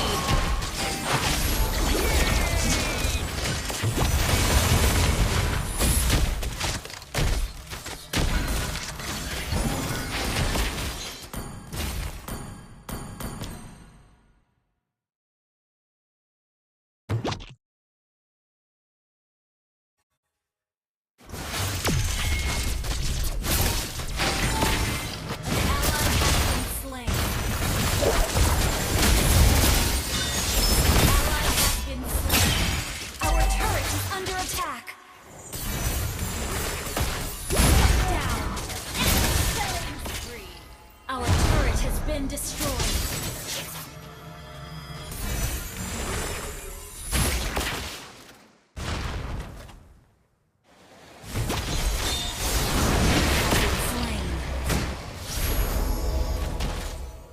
Our inhibitor turret is under attack. An ally has been slain. An enemy has been slain. An ally has been slain. Our turret has been destroyed.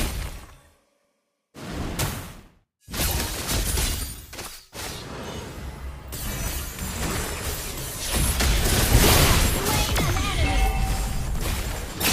Enemy rampage.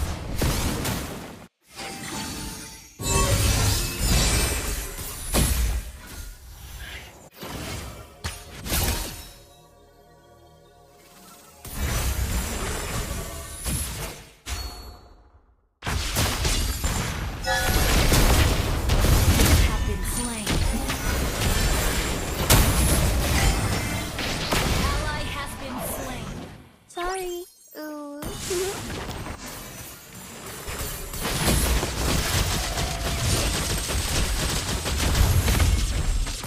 Ultra ready.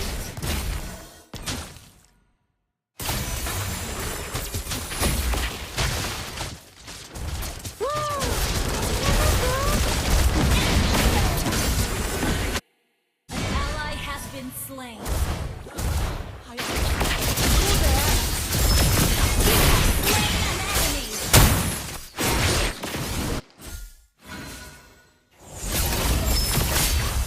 Shut down.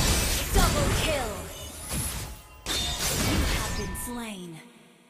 Yay!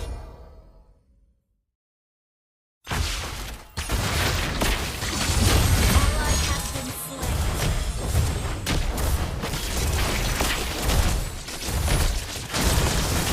Our base is under attack. Launch attack.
Welcome to Mobile Legends!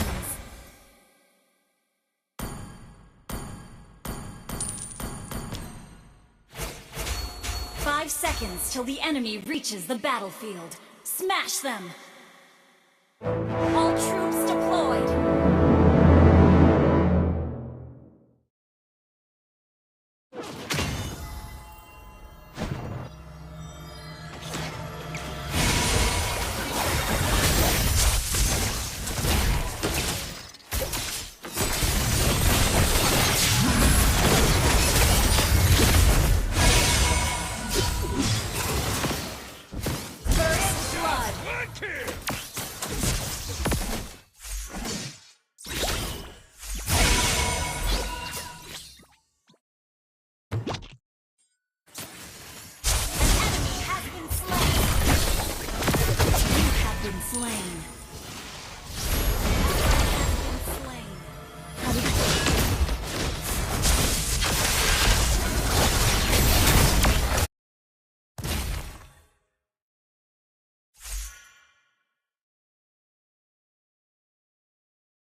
Ally has been slain.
Mega kill!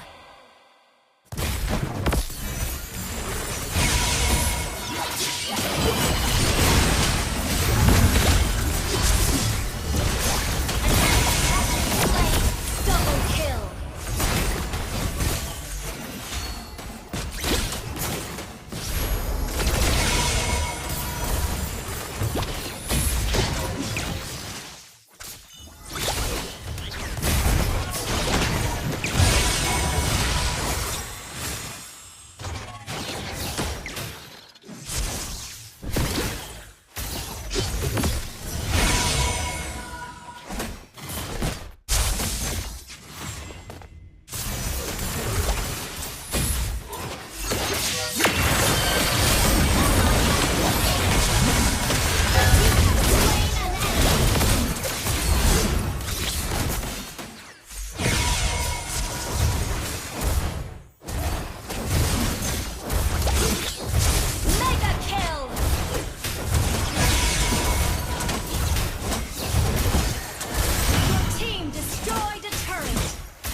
Been slain.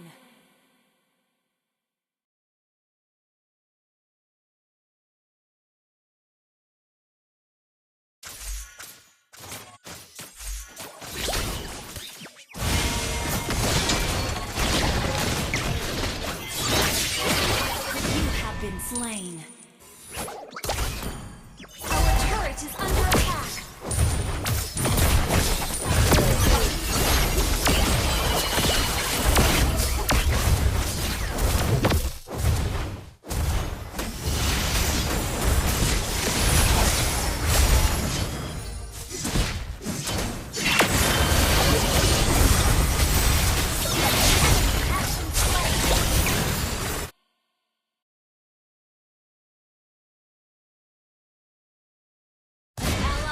been slain. Ally has been slain. An enemy has been slain.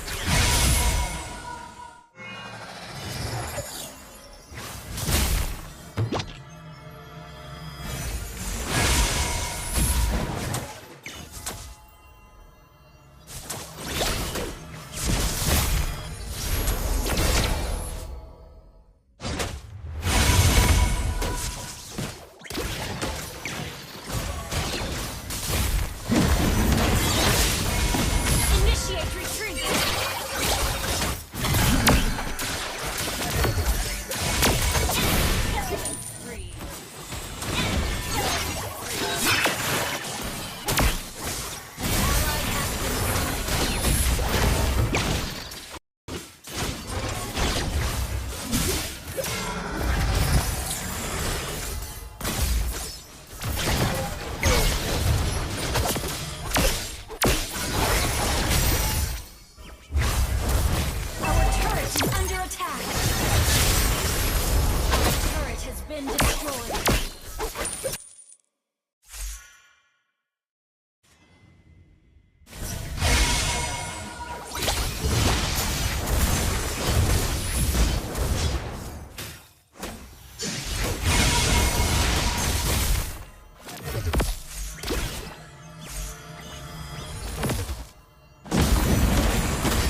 Welcome to Mobile Legends!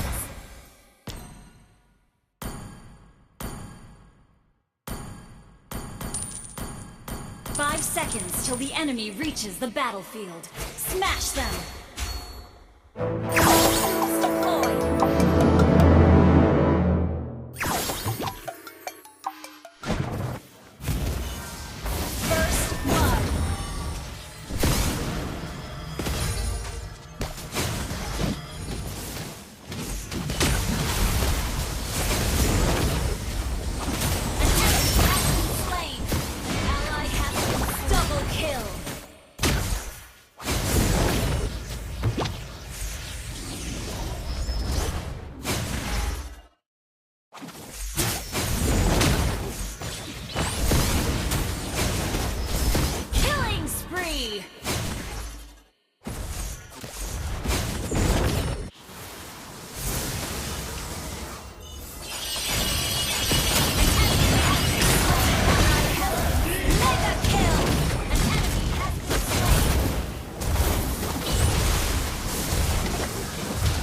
Is not ready. Ally has been slain.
Initiate retreat!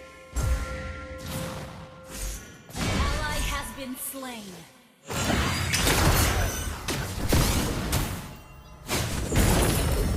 Ally has been slain.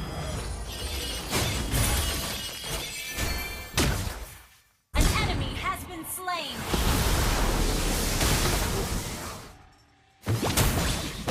Enemy killing spree. Shut down! An enemy has been slain!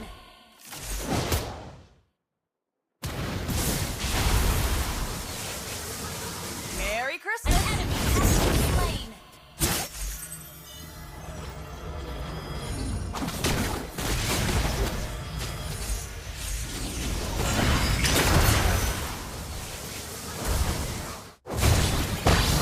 Killing spree!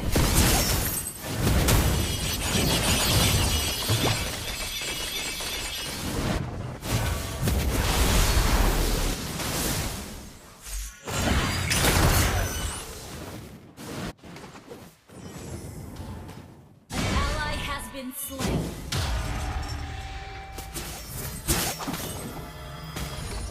An ally has been slain.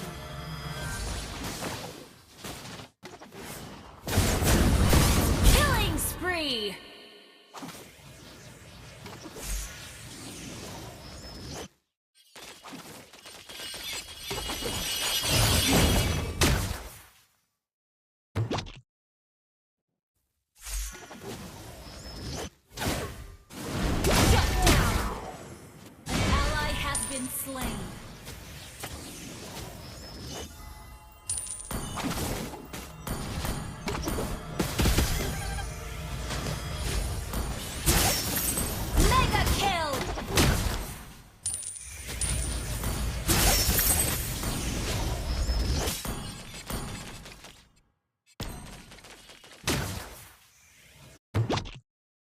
Ult is not ready.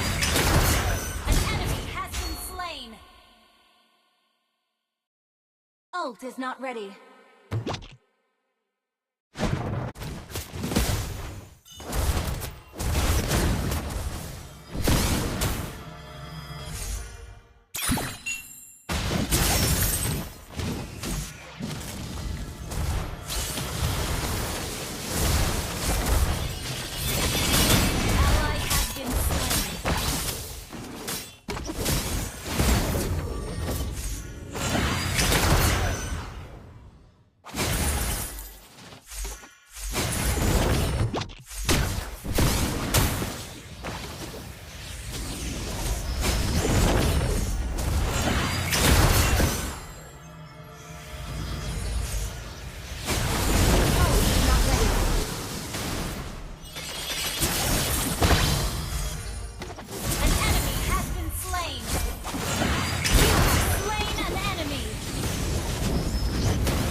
Destroy double kill.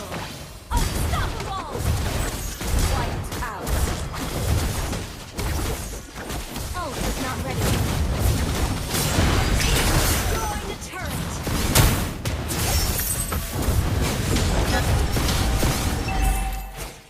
You have slain an enemy. Wiped out.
Welcome to Mobile Legends!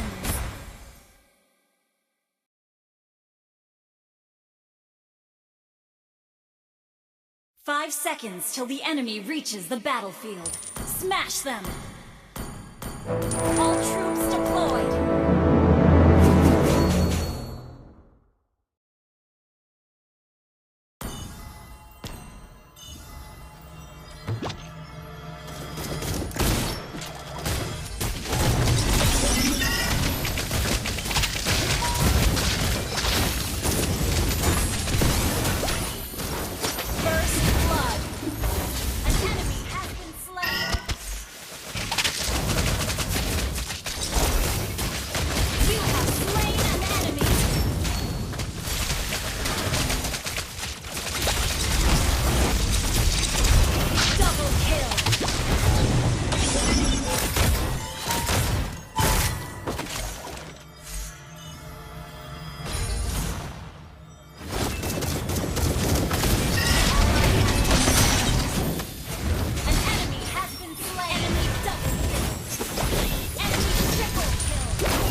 Spree! Shut down! An ally has been slain.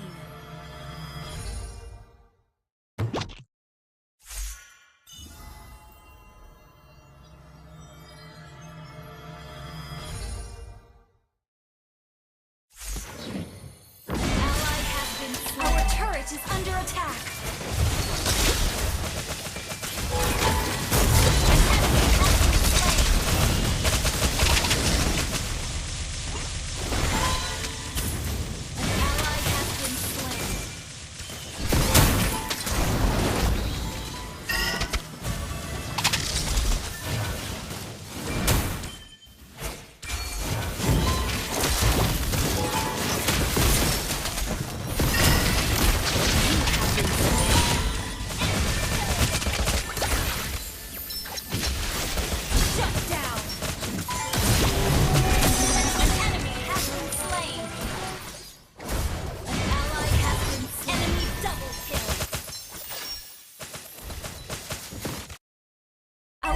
Is under attack.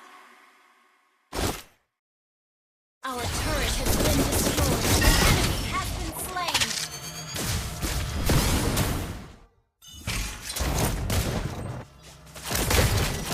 Double kill. Triple kill.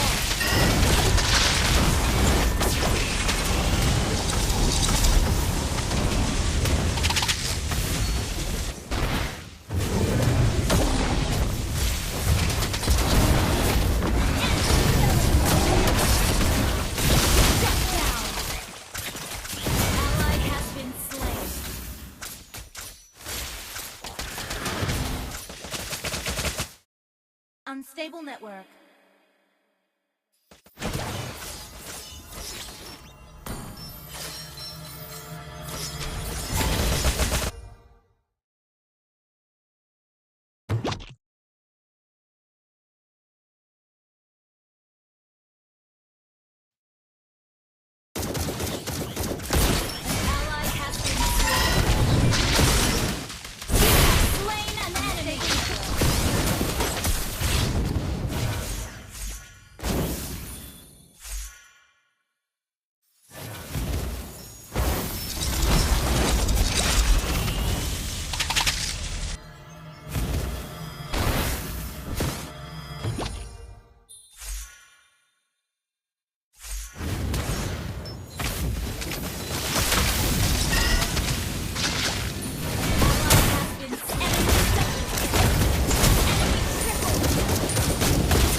been destroyed.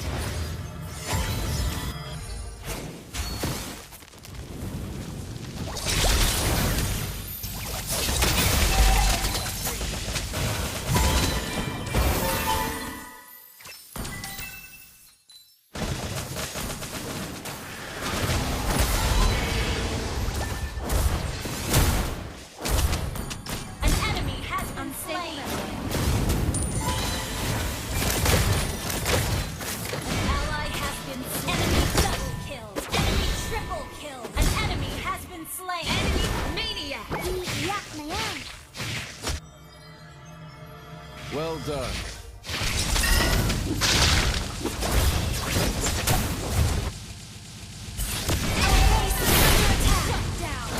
Yay!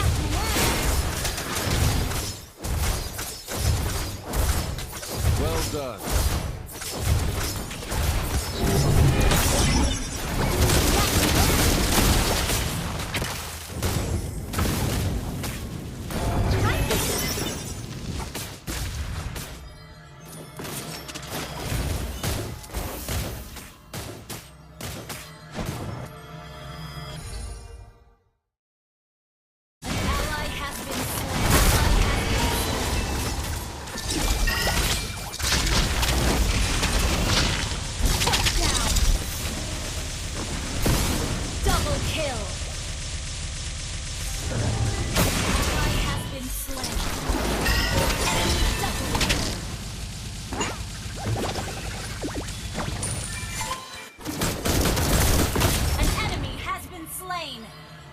Yay!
Welcome to Mobile Legends!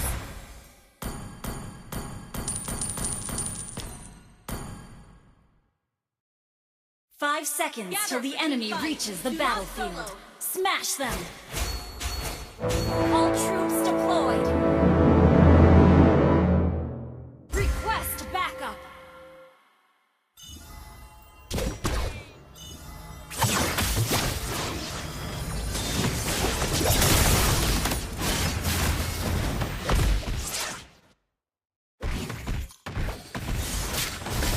First blood!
Slain.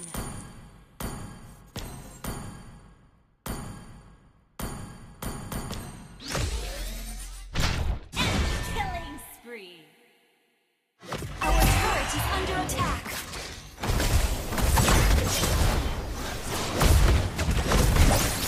Ally has been slain.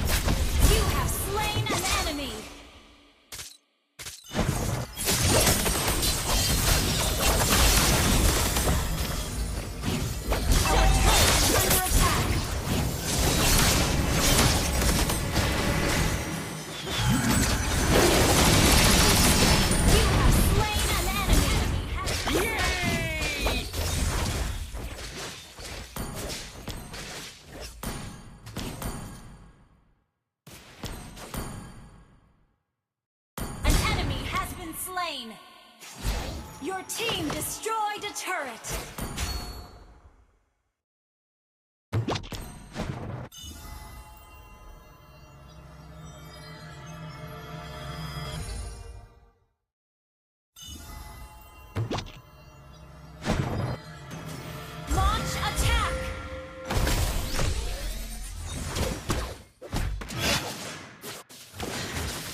Our turret is under attack.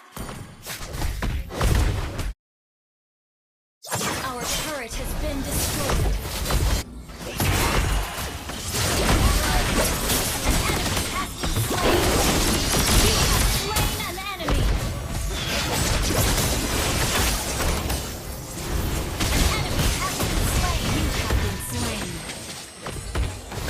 An enemy has been slain.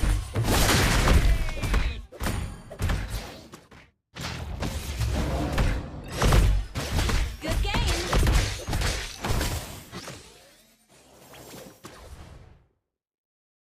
Launch attack.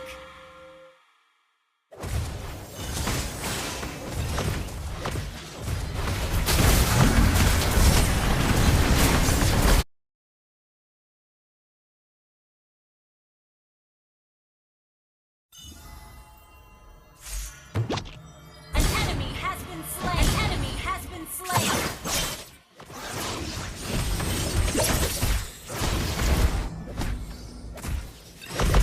Ally has been slain. Killing spree.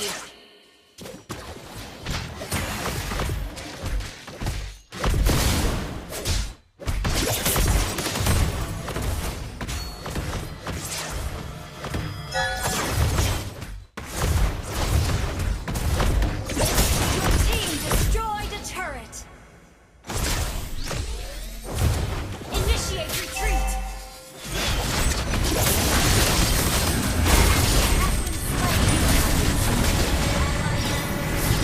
Good game. Enemy double kill.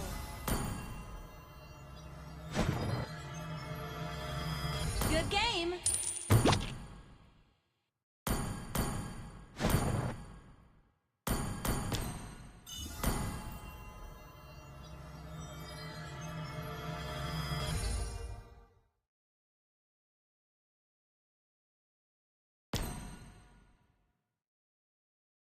Initiate retreat. Initiate retreat. Initiate retreat. Do not follow.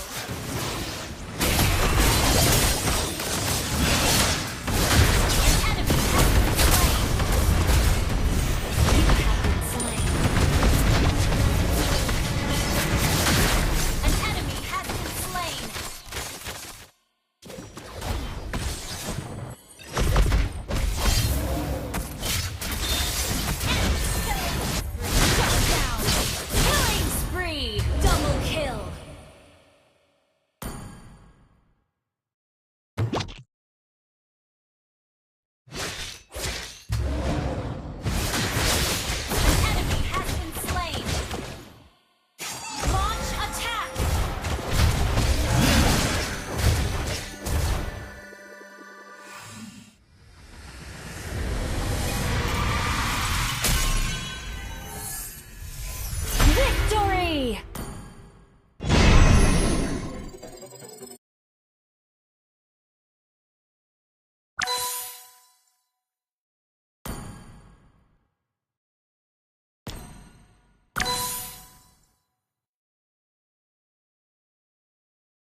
Welcome to Mobile Legends!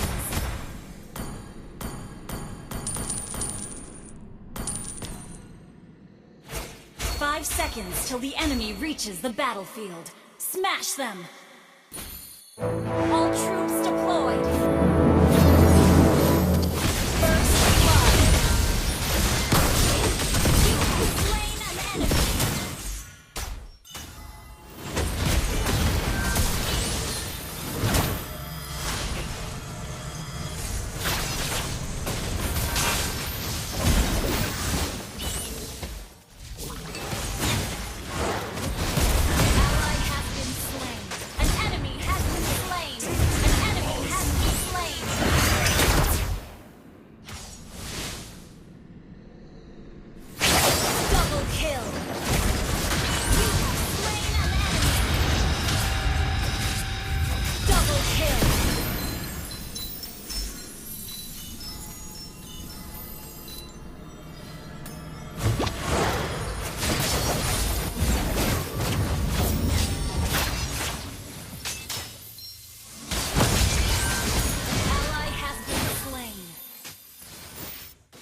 You have slain an enemy!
been slain.